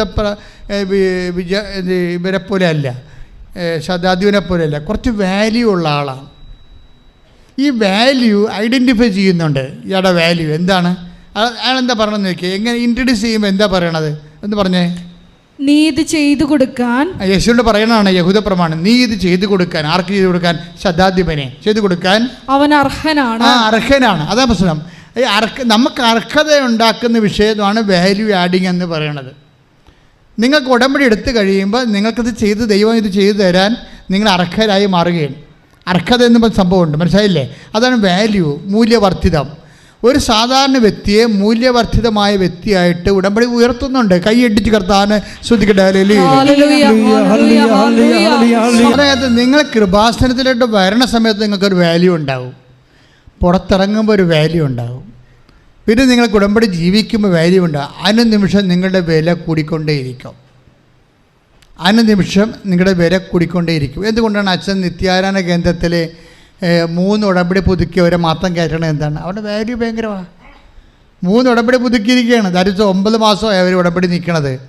അവരെന്തുമാത്രം നന്മ പ്രവർത്തികൾ ചെയ്ത് കാണും, എന്തുമാത്രം അവരെ എന്തുമാത്രം സുവിശേഷ പ്രഘോഷണം ചെയ്ത് കാണും. അപ്പോഴവിടെ വാല്യൂ ആഡ് ചെയ്യും. അവരാണ് നിങ്ങൾക്ക് വേണ്ടി മധ്യസ്ഥം വഹിക്കണം. അവിടെ പോയിരുന്നുണ്ട്. ഇപ്പോൾ ഇന്ന് ആദ്യമായിട്ട് ഉടമ്പടി എടുക്കാൻ വന്നിരിക്കണില്ലേ? അവരുടെ കാര്യം നിങ്ങൾക്ക് വേണ്ടി കൃപാസന നിത്യാന കേന്ദ്രത്തിലെ ഉടമ്പടി സീനിയറായിട്ട് എടുത്തിട്ടുള്ളവർ 4 പുതുക്കവരും 3 പുതുക്കവരും മധ്യസ്ഥം വഹിക്കുകയാണ്. അപ്പോൾ ഉടമ്പടി മധ്യസ്ഥ പ്രാർത്ഥന അതാണ്. എന്താ കാര്യം? വാല്യൂ ആഡഡ് ചെയ്തിട്ടുള്ള ആൾക്കാർ, മൂല്യവർദ്ധിതമായിട്ടുള്ള അവരുടെ സൽപ്രവൃത്തികളിലും ദൈവത്തിൻ്റെ മുമ്പിൽ മൂല്യമുള്ളവർ. അതുകൊണ്ടാണ് നീ ഇത് ചെയ്തു കൊടുക്കാൻ. Read it again. ലുക്കാ 7:5. നീ ഇത് ചെയ്തു കൊടുക്കാൻ അവൻ അർഹനാണ്. നീ ഇത് ചെയ്തു കൊടുക്കാൻ അവൻ അർഹനാണ്. എന്താ കാരണം? എന്തെന്നാൽ അവൻ നമ്മുടെ ജനത്തെ സ്നേഹിക്കുന്നു. This is the first merit. എന്താണ്?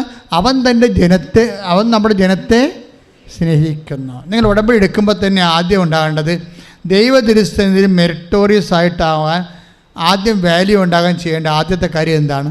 നിങ്ങൾ സ്നേഹിക്കാൻ തുടങ്ങണം. അതൊരു പ്രധാനപ്പെട്ട കാര്യമാണ്. വൈരാഗ്യമുള്ളവരോട് ക്രിസ്തുവായത് കാരണം ക്രിസ്തു പറയും ശത്രുക്കളെയും സ്നേഹിക്കാൻ പറയും. ക്രിസ്തു അല്ലേ അങ്ങനെ പറഞ്ഞിട്ടുള്ളൂ, വേറെ ലോകത്ത് ആരും പറഞ്ഞിട്ടില്ല. ബാക്കിയെല്ലാം മനുഷ്യ ദൈവങ്ങളല്ലേ. സാക്ഷാത് ദൈവം ആകുമ്പോഴാണ് കാര്യങ്ങൾ മാറണത്. ഒരേ ലെവലിൽ പറയത്തില്ല. നീ നിൻ്റെ ശത്രുവിനെ സ്നേഹിക്കാൻ പറയും. അപ്പോൾ തന്നെ മനസ്സിലാക്കും ക്രിസ്തു മനുഷ്യനല്ലെന്ന്. മനുഷ്യനൊക്കെ പറയാൻ പറ്റത്തില്ല. അപ്പോൾ നീ നിൻ്റെ ശത്രുവിനെ സ്നേഹിക്കാൻ പറയും. ഉടമ്പടി എടുത്തു കഴിയുമ്പോൾ നിൻ്റെ വാല്യൂ ആഡ് ചെയ്യാൻ ആദ്യം ചെയ്യേണ്ടത് നിൻ്റെ ശത്രുത ആർക്കും ഇല്ല, നിനക്ക് ആരോടും ശത്രുത ഇല്ലെന്ന് ഉറപ്പ് വരുത്തണം. നിനക്ക് വഴി തരാത്ത ആൾക്കാരുണ്ടാകാം, നിൻ്റെ പ്രമാണം കൊണ്ട് ഓടിപ്പോയ ആൾക്കാർ, കട്ടുകൊണ്ട് പോയ ആൾക്കാരുണ്ടാകാം. ചില മക്കൾ തന്നെ പ്രമാണം കട്ടുകൊണ്ട് പോയിട്ടില്ലേ വീട്ടിൽ നിന്ന്. ഈ ആൾക്കാരോടെല്ലാം ഏകപക്ഷികമായിട്ട് നമ്മൾ ക്ഷമിക്കുകയാണ്. ഏകപക്ഷികമായിട്ട് എന്താ കാര്യം? ക്രിസ്തുവിനെ നേടാൻ വേണ്ടി ഞാനെല്ലാം കുപ്പയക്കരുതെന്ന് കൈ ഇടിച്ച് കിടത്താം. ഫിലിപ്പി 3:8. ഇവ മാത്രമല്ല എന്റെ കർത്താവായ യേശുക്രിസ്തുവിനെ പറ്റിയുള്ള ജ്ഞാനം കൂടുതൽ വിലയുള്ളതാകയാൽ സർവവും നഷ്ടമായി തന്നെ ഞാൻ പരിഗണിക്കുന്നു. അവനെ പ്രതി ഞാൻ സകലവും നഷ്ടപ്പെടുത്തുകയും ഉച്ഛിഷ്ടം പോലെ കരുതുകയുമാണ്. അതാണ് ഞാൻ പറഞ്ഞത്. ഇപ്പം നിങ്ങളുടെ ശത്രുവാണ്, നിങ്ങളോട് തെറ്റ് ചെയ്ത ആളാണ്. പക്ഷെ നിങ്ങൾ ക്രിസ്തുവിനെ നേടാൻ വേണ്ടി അവനോട് ഏകപക്ഷികമായി ക്ഷമിക്കുന്നു. എന്താ കാര്യം? അവൻ നമ്മോട് കാണിച്ചതെല്ലാം വേസ്റ്റായിട്ട് കണക്കാക്കണമെന്ന്. ഇത് ക്രിസ്തുവിന് മാത്രമേ ഉപദേശം കൊടുക്കാൻ പറ്റത്തുള്ളൂ. ക്രിസ്തുവിനെ ക്രിസ്തുവാക്കണതും ക്രിസ്തുവിൻ്റെ ദൈവപ്രകാശം നമ്മൾ ചൊരിയണതുമൊക്കെ മനുഷ്യാതീതമായി ആധ്യാത്മികത കൊണ്ടാണ്. എല്ലാവരും ഇപ്പോൾ അന്വേഷിക്കണത് എന്താണെന്ന് വെച്ച് കഴിഞ്ഞാൽ മതാതീതമായ ആധ്യാത്മികതയാണ് അന്വേഷിക്കുന്നത്. പക്ഷേ ക്രിസ്തുവിൻ്റെ ആധ്യാത്മികത മതാതീതമല്ല, മനുഷ്യാതീതമാണ്. കൈ ഇടിച്ച് കർത്താവ്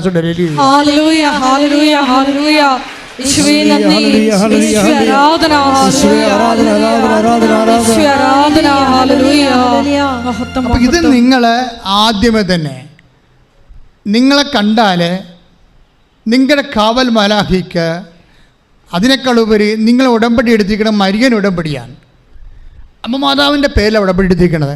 അമ്മ മാതാവിന് നിങ്ങളെക്കുറിച്ച് യേശുവിനോട് ഇൻട്രൊഡ്യൂസ് ചെയ്യാൻ കഴിയണം. ഇത് അവർക്ക് ചെയ്തു കൊടുക്കാൻ അവർ അർഹയാണ്. എന്താ കാര്യം? അവൻ നമ്മുടെ ജനത്തെ സ്നേഹിക്കുന്നു, ജനങ്ങളെ സ്നേഹിക്കുന്നു. അതാണ് സംഭവം. ജാതിയും മതവും നോക്കാതെ ആൾക്കാരെ സ്നേഹിക്കുന്നു. അതാണ് ഒരു കാര്യം. ഇത് നിങ്ങളെക്കുറിച്ച് പറയാനിടയാകണം. രണ്ടാമത്തത് എന്താണ്? നമുക്ക് ഒരു സിനഗോഗ് പണിയിച്ചു തരികയും ചെയ്തിട്ടുണ്ട്. പ്രാർത്ഥനാലയം നമുക്കൊരു രണ്ടാമത്തതാണ്. ഈ ശതാധിപൻ്റെ ബാർഗെയിനിങ് പവറല്ലേ, അവൻ്റെ മൂല്യവർദ്ധിതമായ ഒരു മനുഷ്യനാണ്. ഈ മൂല്യവർദ്ധിതമായ മനുഷ്യൻ്റെ രണ്ടാമത്തെ കപ്പാസിറ്റി എന്താണ്? നമുക്കൊരു സിനഗോഗ് പണിതരികയും ചെയ്തിട്ടുണ്ട്. പള്ളി പണിത് കൊടുത്തിട്ടുണ്ടെന്ന്. സിനഗോഗ് എന്ന് വെച്ചാൽ അതാണ്. നിങ്ങളാരും പള്ളി പണിയാൻ പോയില്ലെങ്കിലും മനുഷ്യൻ്റെ ഉള്ളിൽ പള്ളി പണിയാൻ പറ്റും നിങ്ങൾക്ക്, അല്ലേ? ഇല്ലേ? ഒരു മനുഷ്യന് വിശ്വാസം കൊടുക്കുമ്പോൾ ആ മനുഷ്യൻ്റെ ഉള്ളിൽ പള്ളി പണിത പോലെയാവും. ഒരു മനുഷ്യന് വിശ്വാസം, എത്ര മനുഷ്യൻ്റെ ഈ ഉടമ്പടിയിലൂടെ 10,000 മനുഷ്യരുടെ ഹൃദയങ്ങളിലല്ലേ പള്ളി പണിയണത്. ഒന്ന് പ്രാർത്ഥിച്ച്, കർത്താവ് ദൈവമേ, കർത്താവായ ദൈവമേ, എന്നെ അഭിഷേകം ചെയ്യുക, എന്നെ അഭിഷേകം ചെയ്യുക. ഞാൻ നിനക്ക് വേണ്ടി ജനഹൃദയങ്ങളിലെ ദേവാലയം, വിശ്വാസത്തിന്റെ ദേവാലയം പണിയുന്നതിനായി എന്നെ അഭിഷേകം ചെയ്യണം.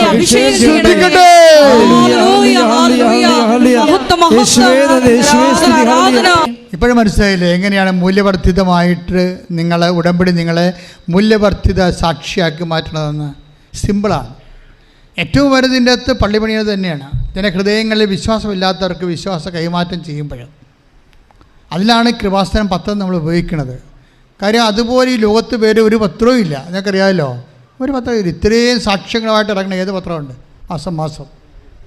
അപ്പം അതുകൊണ്ട് തന്നെ നിങ്ങൾ വളരെ ഭക്തിയോടും പ്രാർത്ഥനയോടും കൂടിയാണ് പത്രശുശ്രൂഷ നിർവഹിക്കേണ്ടത്. കാര്യം നിങ്ങൾ തന്നെ ഇവിടെ വന്നത് എങ്ങനെയാണ്? 10 ആൾക്കാർ പത്രം വായിച്ച് വന്ന ആൾക്കാരാണല്ലേ. അത് വേറെ ആരും പള്ളി പണിതതാണ്, വേറെ ആരും. അപ്പം നിങ്ങളുടെ അതനുസരിച്ച് നിങ്ങൾക്ക് എന്താണെന്നറിയാമോ? നിങ്ങൾ സാത്താൻ ഉണ്ടെങ്കിൽ തീർച്ചയായിട്ടും ഇത് കൊടുക്കാൻ വേണ്ടി നിങ്ങൾക്ക് അയ്യോ ഞാൻ കൊടുക്കണ, അമ്മ കൊണ്ടു കൊടുക്കുക, പപ്പ കൊടുക്കുക എന്നൊക്കെ ചോദിക്കും. സംഭവം പിശാചാണ് ചോദിക്കണത്. കാര്യം ദൈവസ്നേഹമില്ലല്ലോ. നിങ്ങളുടെ വയറ്റിപ്പഴപ്പിന് വേണ്ടി നിങ്ങൾ IELTS പാസ്സാക്കാൻ വേണ്ടി വന്ന് ഉടമ്പടി വന്ന് തലകുത്തി പറഞ്ഞിരിക്കണമല്ലേ. നിങ്ങൾക്ക് ദൈവസ്നേഹമില്ല. അപ്പോൾ അതുകൊണ്ട് തന്നെ നിങ്ങൾക്ക് ഈ കാര്യങ്ങളൊക്കെ വേറെ ആരെ കൊണ്ട് ചെയ്യിക്കാൻ പറ്റുമെന്ന് നോക്കും. നിങ്ങൾ ഓർക്കുക, നിങ്ങളിങ്ങനെ ചെയ്യിക്കാൻ പോയാൽ ദൈവം നിങ്ങൾക്ക് വേണ്ടി ഒന്നും ചെയ്യത്തില്ല, ഉറപ്പാണ്. ഞാൻ എന്താ പറയാൻ കാര്യം, ആ ദന്തിസ്റ്റിൻ്റെ സാക്ഷ്യം കേട്ടില്ലേ? ദന്തിസ്റ്റ് എന്താ പറഞ്ഞിരിക്കുന്നത്? കഴിഞ്ഞ ആഴ്ചത്തെ സാക്ഷ്യം നിങ്ങൾ കേട്ടോ? ദന്തിസ്റ്റിൻ്റെ എന്താ സാക്ഷ്യം? അവർ ബേസിക് ദന്തിസ്റ്റാണ്. അവർ കോമ്പറ്റ് ചെയ്യുന്ന ആരുടെ കൂടെയാണ്? ദന്തിസ്റ്റ് സ്പെഷ്യലിസ്റ്റിൻ്റെ കൂടെ. ദന്തിസ്റ്റ് മാസ്റ്റർ ബിരുദമുള്ള MDയുടെ കൂടെയാണ്. എവിടെയാണ്? അവർക്ക് അമേരിക്ക USA ഒരു സീറ്റിന് വേണ്ടിയാണ്. പക്ഷേ എന്താണ് ചെയ്യണത്? അവരിവരെ കണ്ടപ്പോൾ പേടിച്ചു പോയി, വരണ്ടു പോയി. കാര്യം അവർക്ക് ബേസിക്സ് ഇന്ത്യൻ ബേസിക്സാണ്. അവർക്കെല്ലാം ഫ്രാൻസിലെ ഇൻ്റർനാഷണൽ സ്റ്റുഡൻസിൻ്റെ കൂട്ടത്തിൽ ഇവരാരുമല്ല, സീറോയാണ്. അപ്പോൾ അവിടെ പോയി ഇരിക്കുമ്പോൾ അവർ അമ്മയുടെ ഒരു ഉറപ്പ് മാത്രമേ ഉള്ളൂ. പക്ഷേ അമ്മ അവിടെ ഒരു ചെയ്ത് എന്താണ്? ഇവൾക്ക് വേണ്ടി മാത്രം ഒരു ഇന്ത്യൻ ഡോക്ടറിനെ ഇൻ്റർവ്യൂ ചെയ്യാൻ വെച്ചു. എൻ്റെ അമ്മേ, നിങ്ങൾ സാക്ഷ്യം കേട്ടാൽ ഞെട്ട് കയറി. ശരിക്കും പറഞ്ഞു, അവളുടെ കപ്പാസിറ്റി അമ്മയ്ക്കറിയാം. അതുകൊണ്ട് അവളെ ഇൻ്റർവ്യൂ ചെയ്തിരിക്കുന്നത് ആ പാനലിലുള്ള ഇന്ത്യൻ ഡോക്ടറാണ്. അങ്ങനെ വരുമ്പോൾ എന്ത് സംഭവം? അത് മാതാവ് ചെയ്തതാണ്. നിങ്ങളും ദൈവത്തിൻ്റെ ജോലി ചെയ്താൽ മാത്രമേ ദൈവം നിങ്ങളുടെ ജോലി ചെയ്യത്തുള്ളൂ. ദൈവത്തിൻ്റെ ജോലി പപ്പായെക്കൊണ്ടും അമ്മയെക്കൊണ്ടും ചെയ്യിച്ചാൽ നിങ്ങളുടെ ജോലി ചെല്ലുമ്പോൾ അവിടെ ഇന്ത്യൻ ഡോക്ടർ ഉണ്ടാവില്ല, പാകിസ്ഥാൻ ഡോക്ടർ ഉണ്ടാകത്തുള്ളൂ. അവിടെയാണ് പ്രശ്നം.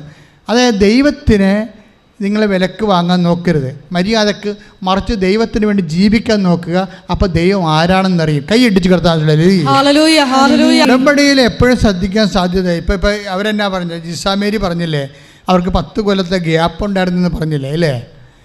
ഇതുപോലെ ഉടമ്പടിയിൽ നമ്മൾ സഭയ അതുപോലെ ഒരു പ്രതിഭാസം, ഗ്യാപ്പിൻ്റെ പ്രതിഭാസം നമ്മുടെ ആധ്യാത്മികതയിലും വരുന്നുണ്ട്.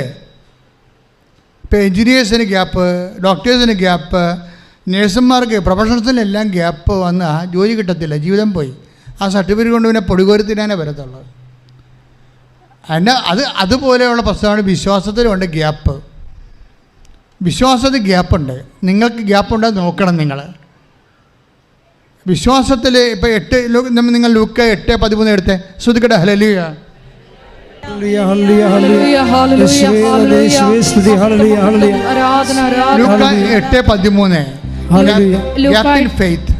ലൂക്ക 8:13 പാറയിൽ വീണത് എന്നാൽ പാറയിൽ വീണത് വചനം കേൾക്കുമ്പോൾ സന്തോഷത്തോടെ അത് സ്വീകരിക്കുന്നവരാണ്.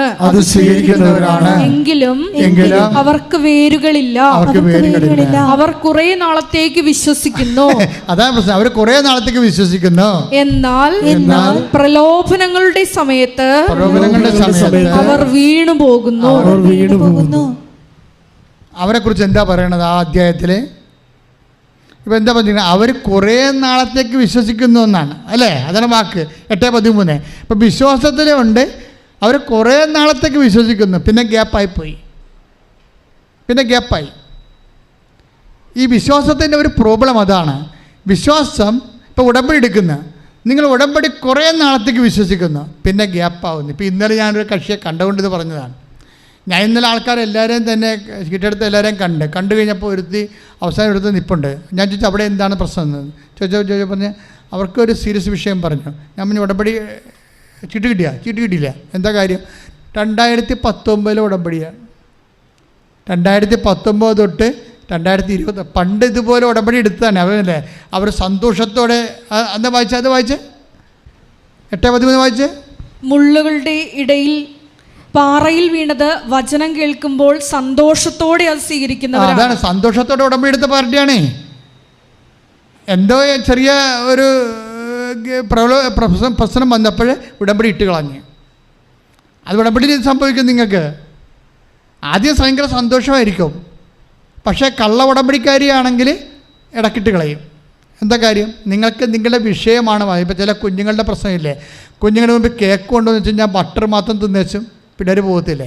ഇപ്പോൾ ഉടമ്പടിയുടെ ബട്ടർ അടിക്കാൻ വന്ന ആൾക്കാരുണ്ട്. ഒരു അച്ഛൻ വന്ന് ഉടമ്പടി ചെയ്ത് ഉടമ്പടി പകുതിയായപ്പോൾ കൊച്ചച്ഛനോടൊന്ന് ചോദിച്ചേ, അച്ഛാ ഉടമ്പടി തീർന്നാന്ന് ചോദിച്ചപ്പോൾ കൊച്ചച്ഛനോട് അച്ഛൻ പറയണത്, കൊച്ചൻ ചോദിച്ചു ഉടമ്പടി തീർന്നേ അച്ഛാ?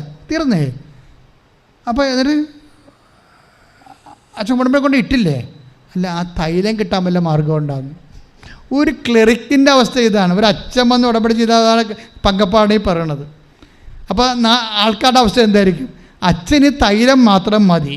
അതിനു വേണ്ടി എവിടുന്നാണ് ഒരു ഉടായ്പ കൊണ്ട് ഇറങ്ങിയിരിക്കുക. അതായത് എവിടുന്നാണ് ഉടമ്പടി ചെയ്യുമ്പോൾ തൈലം കിട്ടണത്, അപ്പോൾ തൈലം കൊണ്ട് ഇവിടുന്ന് സ്കൂട്ടാക്കാൻ നോക്കുകയാണ്. ഇതാണ് അച്ഛന്മാരുടെ അവസ്ഥയാണെങ്കിൽ ജനങ്ങളുടെ അവസ്ഥ എന്തായിരിക്കും? അതുകൊണ്ടാണ് ഉടമ്പടി എടുക്കാതെ ഇവിടുന്ന് തൈലം ഇവിടെ വെള്ളച്ചല്ലേ കിട്ടത്തുള്ളൂ. അപ്പം ഞങ്ങൾക്ക് മാതാവ് തന്നിരിക്കുന്ന ഇത് മലയാളികളുടെ എല്ലാ തരത്തിലുള്ള ഈ ദൈവത്തിനെ സ്നേഹിക്കാത്തവരും വയറ്റിപ്പഴുപ്പ് മാത്രം ലക്ഷ്യം വെക്കുന്ന ആൾക്കാരും ഇതുപോലെയുള്ള പ്രഗ്മാറ്റിക്കായിട്ട് കുറേ പരിപാടികളൊക്കെ ചെയ്യും. എപ്പോഴും നിങ്ങൾ ശ്രദ്ധിക്കേണ്ടത്, നിങ്ങൾ ചെയ്യുമ്പോൾ വെടിപ്പായിട്ട് ചെയ്യുക. ഇനി ഇപ്പം ഒരു ഗ്യാപ്പ് വന്നെന്ന് വിചാരിച്ചോ, ഇപ്പോൾ ഉടമ്പടി ഇപ്പം കുറേ നാളത്തേക്ക് വിശ്വസിച്ചെന്നല്ലേ പറയണത്. ലൂക്ക 8:13 എന്താ പറയണത്? കുറേ നാളത്തേക്ക് വിശ്വസിച്ചു. അത് കഴിഞ്ഞ് അവരുടെ വിശ്വാസത്തിൽ അവർക്ക് മാന്യം വന്നു, ഗ്യാപ്പായിപ്പോയി. പക്ഷേ ഗ്യാപ്പായിപ്പോയ ആൾക്കാർ ഉണ്ടല്ലോ ബൈബിളിൽ. ഗ്യാപ്പായിപ്പോയ ആൾക്കാർ ഒരു പക്കം പോയില്ലല്ലോ. ഇപ്പം ഗ്യാപ്പായി കഴിഞ്ഞാൽ അവരുടെ ഗ്യാപ്പിൻ്റെ സ്വാഭാവികത എന്താണ്? ഗ്യാപ്പ് സ്വാഭാവികം. ഇപ്പം ഉടമ്പടി നിങ്ങൾ സ്റ്റോപ്പ് ചെയ്താൽ പിന്നെ അത് വർക്കൗട്ട് ചെയ്യത്തില്ല. അതെന്താ? ആ ഗ്യാപ്പ്, വിശ്വാസത്തിൽ ഗ്യാപ്പ് വന്നു കഴിഞ്ഞാൽ എന്ത് സംഭവിക്കും? ഇപ്പം നമുക്കറിയാം. അതായത് നിങ്ങൾ 10:28 വായിച്ചേ, അല്ല 13:58 വായിച്ചേ. മത്തായി ശ്രീക 13:58. ശ്രുതികട്ടെ ഹല്ലേലൂയ. മത്തായി 13:58. മത്തായി 13:58. അവരുടെ അവിശ്വാസം നിമിത്തം അവനവിടെ അധികം അത്ഭുതങ്ങൾ പ്രവർത്തിച്ചില്ല. അപ്പം അവിശ്വാസം വന്നു കഴിഞ്ഞാൽ അത്ഭുതം കുറയും. അതാണ് ലൂക്ക മത്തായിയുടെ സുവിശേഷം 13:58. അവരുടെ അവിശ്വാസ നിമിത്തം അവനവിടെ അധികം അത്ഭുതങ്ങൾ പ്രവർത്തിച്ചില്ല. വിശ്വാസത്തെ ഗ്യാപ്പ് വന്നാൽ അത്ഭുതം തീർച്ചയായിട്ടും കുറയും. പിന്നെ എന്ത് സംഭവിക്കണം? ഈ ഗ്യാപ്പ് പാച്ചപ്പ് ചെയ്യാൻ നോക്കണം. അതും ദൈവം തന്നെയാണ് ചെയ്യേണ്ടത്. അതുകൊണ്ടാണ് നിങ്ങൾ ഏത് കണ്ടീഷനായാലും തിരിച്ചു വന്ന് ഉടമ്പടി പുതുക്കാൻ പറഞ്ഞതിൻ്റെ കാര്യം അതാണ്. ഇപ്പോൾ 2 കൊല്ലം ഉടമ്പടി വീണുപോയി, അല്ലെങ്കിൽ 6 മാസം വീണുപോയി, സാരമില്ല. ഇപ്പോൾ ഒരു പ്രശ്നം വന്ന് സാരമില്ല, നിങ്ങൾ ഉടമ്പടി കൊണ്ടുവന്ന് പുതുക്കുക. എന്താ ഗ്യാപ്പ് പാച്ചപ്പ് ചെയ്യുന്നുണ്ട് ബൈബിളിലെ. അതറിയണമെങ്കിൽ 9:24 വായിച്ചേ. മർക്കോസിന്റെ സുവിശേഷം. ശ്രദ്ധിക്കട്ടെ. ഹല്ലേലൂയ. മർക്കോസ് 9:24. അതെ. ഉടനെ കുട്ടിയുടെ പിതാവ് വിളിച്ചു പറഞ്ഞു, അപസ്മാരം ബാധിച്ച കുട്ടിയുടെ പിതാവ് വിളിച്ചു പറഞ്ഞു, ഞാൻ വിശ്വസിക്കുന്നു, എന്റെ അവിശ്വാസം പരിഹരിച്ച് എന്നെ സഹായിക്കണമേ. അപ്പോഴേ ഗ്യാപ്പ് വന്നു പോയി, എനിക്ക് അവിശ്വാസം ഉണ്ടായി, അത് അങ്ങ് തന്നെ അത് പരിഹരിക്കണം. അപ്പം നമ്മൾ ദൈവത്തിലേക്ക് ഇപ്പോൾ ഉടമ്പടി വീണു പോയി, പക്ഷേ നമ്മൾ ദൈവത്തിലൂടെ തിരിഞ്ഞാൽ വീണ്ടും അത് പഴയതുപോലെ റീഇൻസ്റ്റേറ്റ് ആവും. മനസ്സിലായോ? നമ്മൾ ഉടമ്പടി വീണു പോയി, 1 മാസം വീണു, 1 കൊല്ലം വീണു, 2 കൊല്ലം വീണു പോയെന്ന് വിചാരിച്ചോ. നിങ്ങൾക്കിപ്പോൾ ഒരു പ്രശ്നം ഉണ്ടായി, വീണ്ടും നിങ്ങൾ ആ ഉടമ്പടിയുമായിട്ട് ദൈവത്തിലേക്ക് തിരിഞ്ഞാൽ അപ്പം തന്നെ അത് വർക്കൗട്ട് ചെയ്യാൻ തുടങ്ങും. പ്രാർത്ഥിക്കുക. കർത്താവ് ദൈവമേ, വീണുപോയ ഉടമ്പടികളെല്ലാം എത്രയും വേഗം പുനരുദ്ധരിച്ചുകൊണ്ട് മനുഷ്യന്റെ ദൈവാനുഭവ വിശ്വാസശേഷി വർദ്ധിപ്പിക്കുവാൻ അവന്റെ മൂല്യവർദ്ധിതമായി ദൈവത്തിരുസന്നിധിയിൽ നിലനിൽക്കുവാൻ അവരുടെ അവിശ്വാസങ്ങളെ പരിഹരിച്ചുകൊണ്ട് ഉടമ്പടിയിലേക്ക് അവർ പുനഃക്രമീകരിക്കണം. പരസ്പരം മുഖത്തോട് മുഖം നിൽക്കുക. രോഗസൗഖ്യത്തിനും അഭിഷേക ശാക്തീകരണത്തിനുള്ള പ്രാർത്ഥനയാണ്. പുരുഷന്മാർ, സ്ത്രീകൾ മുഖത്തോട് മുഖം ചേർന്ന് നിൽക്കുക. ആദ്യം കൈകളെ വിടർത്തി പിടിക്കുക. അച്ഛനോട് ചേർന്ന് പ്രാർത്ഥിക്കുക. കർത്താവായ ദൈവമേ, എൻ്റെ കൈകളിലേക്ക് അങ്ങയുടെ വിശുദ്ധമായ രക്തം തളിക്കണമേ. എന്റെയും എൻ്റെ പൂർവികരുടെയും പാപപ്പിഴകളെ അങ്ങ് പൂർണ്ണമായി ക്ഷമിക്കണമേ. അങ്ങയുടെ തിരുസന്നിധിയിൽ പ്രാർത്ഥിക്കാൻ ആവശ്യമായ ദൈവസ്നേഹത്താൽ എന്നെ നിറയ്ക്കണമേ. 2 കൈകളും പരസ്പരം ശിരസിൽ വെക്കുക. പ്രാർത്ഥന പങ്കാളി കിട്ടാത്തവർ സ്വന്തമായിട്ട് തലയിൽ ശിരസിൽ കൈവച്ച് പ്രാർത്ഥിച്ചാൽ മതി. പ്രാർത്ഥന പങ്കാളി കിട്ടാത്തവർ സ്വന്തമായിട്ട് തലയിൽ കൈവച്ച് പ്രാർത്ഥിക്കുക. അച്ഛൻ പ്രാർത്ഥിക്കാൻ തുടങ്ങുന്ന രോഗികൾക്ക് വേണ്ടി പ്രാർത്ഥിക്കുന്ന, വീടില്ലാത്തവർ, ജോലിയില്ലാത്തവർ, വിശ്വാസം കുറവുള്ളവർ, ജയിലിൽ കിടക്കുന്നവർ, സാമ്പത്തിക തകർച്ച വന്നു പോയവർ, വഴിയില്ലാത്തവർ, ഇങ്ങനെ വ്യത്യസ്തമായ മേഖലകളിൽ പ്രയാസം അനുഭവിക്കുന്നവർക്ക് വേണ്ടി പ്രാർത്ഥിക്കുക. എൻ്റെ മക്കളെ ശക്തമായി, അതുപോലെ ഓരോ മക്കളും ആധ്യാത്മികമായി ശക്തീകരിക്കപ്പെടാൻ വേണ്ടി അമ്മയുടെയും മാധ്യസ്ഥ പ്രാർത്ഥിക്കുന്നത്. എൻ്റെ മക്കളെ ശക്തമായി സ്തുതിക്കട്ടെ. ഹല്ലേലൂയ. അത് ശക്തമായി സ്തുതിക്കട്ടെ. ഹല്ലേലൂയ. നല്ലവനായ ഈശോയെ, നിൻ്റെ ഉന്നതമായ നാമത്തിന് സ്തോത്രം ചെയ്യുന്നു. നിൻ്റെ വിശുദ്ധ പൗരോഹിത്യത്തെ നീ മഹത്വപ്പെടുത്തണമെന്ന് പ്രാർത്ഥിക്കുന്ന കർത്താവെ, സഭയിലുള്ള സാന്നിധ്യം പ്രകടമാക്കണമേ. കർത്താവെ, 36 വർഷം ഞാൻ അർപ്പിച്ച കൃപാനയുടെ യോഗ്യതയാൽ കൃപാസനം അൾത്താറയിലെ ജീവനോടെ പ്രത്യക്ഷപ്പെട്ട പരിശുദ്ധ അമ്മയുടെ മാധ്യസ്ഥത്തിലെ ഈ മക്കളുടെ ശിരസ്സിൽ അങ്ങയുടെ വിശുദ്ധമായ വലതുകരം വെക്കണമെന്ന് പ്രാർത്ഥിക്കുന്ന ഗർഭിണികളെ കൈവച്ച് പ്രാർത്ഥിക്കണമേ. കർത്താവേ, ഗർഭാവസ്ഥയിലെ കുഞ്ഞുങ്ങൾക്ക് കേടുള്ളവരെ, ഗർഭാശയ കുഞ്ഞുങ്ങൾക്ക് കേടുള്ളവരെ യേശുനാമത്തിൽ സൗഖ്യം പ്രാപിക്കട്ടെ. ഇപ്പോഴേ ഈ പ്രാർത്ഥന കേൾക്കുന്നവരെ, ഗർഭാശയ കുഞ്ഞുങ്ങൾക്ക് കേടുള്ളവരെ, ഇപ്പോൾ കുഞ്ഞുങ്ങൾ സൗഖ്യം പ്രാപിക്കട്ടെ. അമ്മയും കുഞ്ഞും ആരോഗ്യമായിരിക്കാനും, ആരോഗ്യമുള്ള കുഞ്ഞിനെ പ്രസവിച്ച അമ്മയും കുഞ്ഞും ആരോഗ്യമായിരിക്കാനും കർത്താവിൻ്റെ കൃപ ചൊരിയട്ടെ. കർത്താവ്, വിവാഹം ഒത്തുവരാത്തവർ സമർപ്പിച്ച് പ്രാർത്ഥിക്കുന്ന, വിവാഹം ഒത്തുവരാത്തവർ കർത്താവെ അങ്ങയുടെ സാന്നിധ്യം നൽകണമെന്ന് പ്രാർത്ഥിക്കുന്ന, കർത്താവിൻ്റെ വലിയ കൃപ മക്കളിലേക്ക് ആവശ്യിക്കണമെന്ന് പ്രാർത്ഥിക്കുന്ന, ദൈവത്തിൻ്റെ ശക്തി മക്കളെ കൊടുക്കണ പ്രാർത്ഥിക്കുന്ന, ഉള്ളംകാലം മുതൽ ഉച്ചവരെ കർത്താവിൻ്റെ രക്തം നിറയട്ടെ. ഉള്ളംകാലം മുതൽ ഉച്ചവരെ കർത്താവിൻ്റെ രക്തം നിറയട്ടെ. സോറിയാസിൻ്റെ അസുഖങ്ങൾ, ശരീരത്തിൽ പാണ്ടുണ്ടാകുന്ന അസുഖങ്ങൾ കർത്താവിൻ്റെ രക്തത്താൽ കഴുകട്ടെ. കാഴ്ചക്കുറവുള്ളവർ, അടിനോടിന് അസുഖമുള്ളവർ, മുഖ്യ ദശ വളരുന്നവർ, സിസ്റ്റ് രോഗികൾ, ക്യാൻസർ രോഗികൾ, കരൾ രോഗികൾ, കിഡ്നി രോഗികൾ, കർത്താവെ മുഴയുള്ളവർ, അസ്ഥി ഉന്തി നിൽക്കുന്നവർ, ഡിസ്ലൊക്കേറ്റ് ആയിപ്പോയവർ, കർത്താവ് പിൻകടത്തതിന് കർത്താവ് വേദനയുള്ളവർ, കർത്താവ് കണ്ണിന് കാഴ്ചക്കുറവുള്ളവർ, ചെവിക്ക് കേൾവിക്കുറവുള്ളവർ, കൈ ശോഷിച്ചു പോയവർ, കർത്താവ് വാദരോഗികൾ എല്ലാവരെയും സ്പർശിക്കണമെന്ന് പ്രാർത്ഥിക്കുന്ന കർത്താവിൻ്റെ കരുണ ചൊരിയട്ടെ.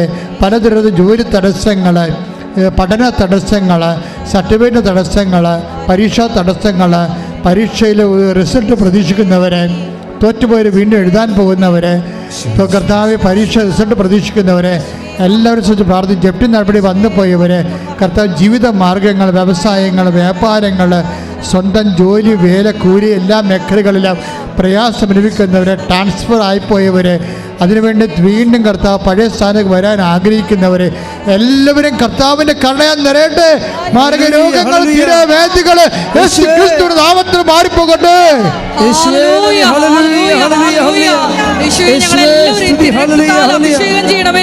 സാക്ഷികളായി ഉയർത്തണമേ. ഹല്ലേലൂയ, ഹല്ലേലൂയ, ഹല്ലേലൂയ. മഹത്വം, മഹത്വം. Hallelujah, hallelujah. അഭിഷേകം ചെയ്യണമേ. Hallelujah, hallelujah. മഹത്വം, മഹത്വം. ആരാധന, വരേണമേ, സൗഖ്യം നൽകണമേ. ദാതാ വരേണമേ, എന്നിൽ നിറയണമേ. ദാതാ വരേണമേ, സൗഖ്യം നൽകണമേ. എൻ്റെ മക്കളെ, ഓട്ടിസം രോഗികളെ സ്തുതിക്കട്ടെ മക്കളെ. Hallelujah, hallelujah. ഓട്ടിസം രോഗികളെ കർത്താവേ, അപസ്മാര രോഗികളെ കർത്താവേ, ഡിപ്രഷൻ വന്നുപോയ മക്കൾ ഈശോയെ, ഭ്രാന്തി രോഗമുള്ളവർ കർത്താവേ ഈശോ, അവിടെ എല്ലാം മേൽ അങ്ങയുടെ വിശുദ്ധമായ രക്തം തളിക്കട്ടെ. വിവാഹ തടസ്സമുള്ളവര്, വിവാഹം പിരിയാൻ പോകുന്നവര്, കേസിലായിപ്പോയവര്, വിവാഹ കേസ് നടന്നുകൊണ്ടിരിക്കുന്നവര് കർത്താവേ ഈശോ, വാടക വീട്ടിലെ കർത്താവെ അകപ്പെട്ടു പോയവര്, പുതിയ വീട് കിട്ടാത്തവര്, സ്ഥലമില്ലാത്തവർ, വീടില്ലാത്തവർ, വീട് സ്ഥലവുമില്ലാത്തവർ, അന്യരാജ്യങ്ങൾ അകപ്പെട്ടു പോയവര് കർത്താവെ, അവരുടെ മേലെല്ലാം കരുണ തരണമെന്ന് പ്രാർത്ഥിക്കുന്ന ഈശോ. ബാങ്കിൽ കടം വന്നു പോയവര്, ജപ്തിയാകാൻ പോകുന്നവര് കർത്താവെ ഈശോ, ഓരോ മക്കളെ സ്പർശിക്കുന്ന കർത്താവെ, കന്നുകാലികൾ കൊണ്ട് വിഴച്ച് പലതരത്തിലുള്ള കർത്താവെ, വീട്ടുമൃഗങ്ങളെ കൊണ്ട് ജീവിക്കുന്നവർ കർത്താവെ, ആ ജീവിതം മുട്ടിപ്പോയവര്, രോഗങ്ങളുള്ളവര്, വീട്ടുമൃഗങ്ങൾക്ക് രോഗങ്ങളുടെ, ഫാമിന് രോഗങ്ങളുള്ളവര്, പിഗ് ഫാം കർത്താവ്, കൗ ഫാം, അതുപോലെ പോൾട്രി ഫാം, എല്ലാ ഫാമുകൾ കർത്താവ്, കാർഷിക വിളകളെ സംബന്ധിച്ച് പ്രാർത്ഥിക്കുന്നു ഈശോയെ. കാർഷിക വിളകൾ നശിച്ചുപോയി, ഇഞ്ചി കൃഷികൾ, ഏലകൃഷികൾ, റബ്ബർ കൃഷികൾ മൂലം കർത്താവ് അത് ആശ്രയിച്ച് ജീവിക്കുന്നവരുടെ അവിടെ കണ്ണുനീരെല്ലാം കർത്താവ് എടുക്കണമേ. മത്സ്യത്തൊഴിലാളികളെ, വീട് വിൽക്കാനുള്ള, സ്ഥലം വിൽക്കാനുള്ളവർ, വള്ളം വിൽക്കാനുള്ളവർ, വല വിൽക്കാനുള്ളവർ, വല വാങ്ങാനുള്ളവർ, മത്സ്യം കിട്ടാത്തവർ, എല്ലാ മക്കളെ സംബന്ധിച്ച് പ്രാർത്ഥിക്കുന്ന കടങ്ങളെല്ലാം പരിഹരിക്കാൻ ദൈവത്തിന്റെ കരുണ ചൊരിയട്ടെ.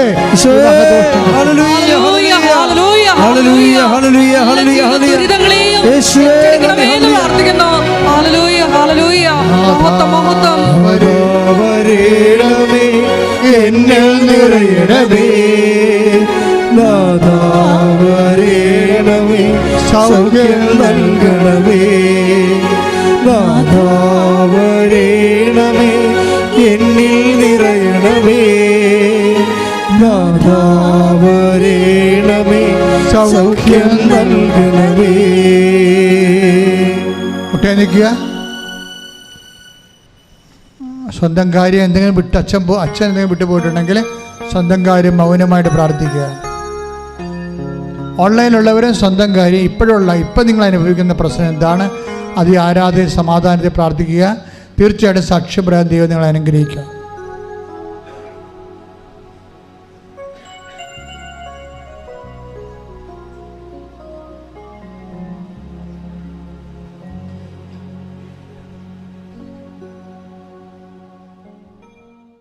ശ്രദ്ധിക്കട്ടെ. ഹല്ലേലൂയ, ഹല്ലേലൂയ, ഹല്ലേലൂയ, ഹല്ലേലൂയ, ഹല്ലേലൂയ, ഹല്ലേലൂയ. സ്തുതി.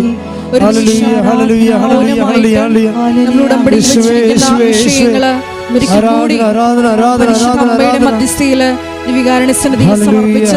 ഹല്ലേലൂയ. ശിരസ് നമിച്ച് നമുക്ക് ദിവികാരുണ്യനാഥന്റെ ആശീർവാദം സ്വീകരിക്കാം.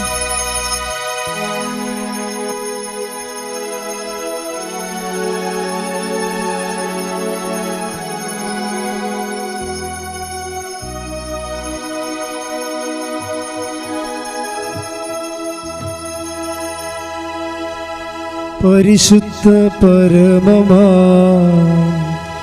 ദിവ്യകാരുണ്യമേ, എന്നുമെന്നും അങ്ങേക്കാരാധന.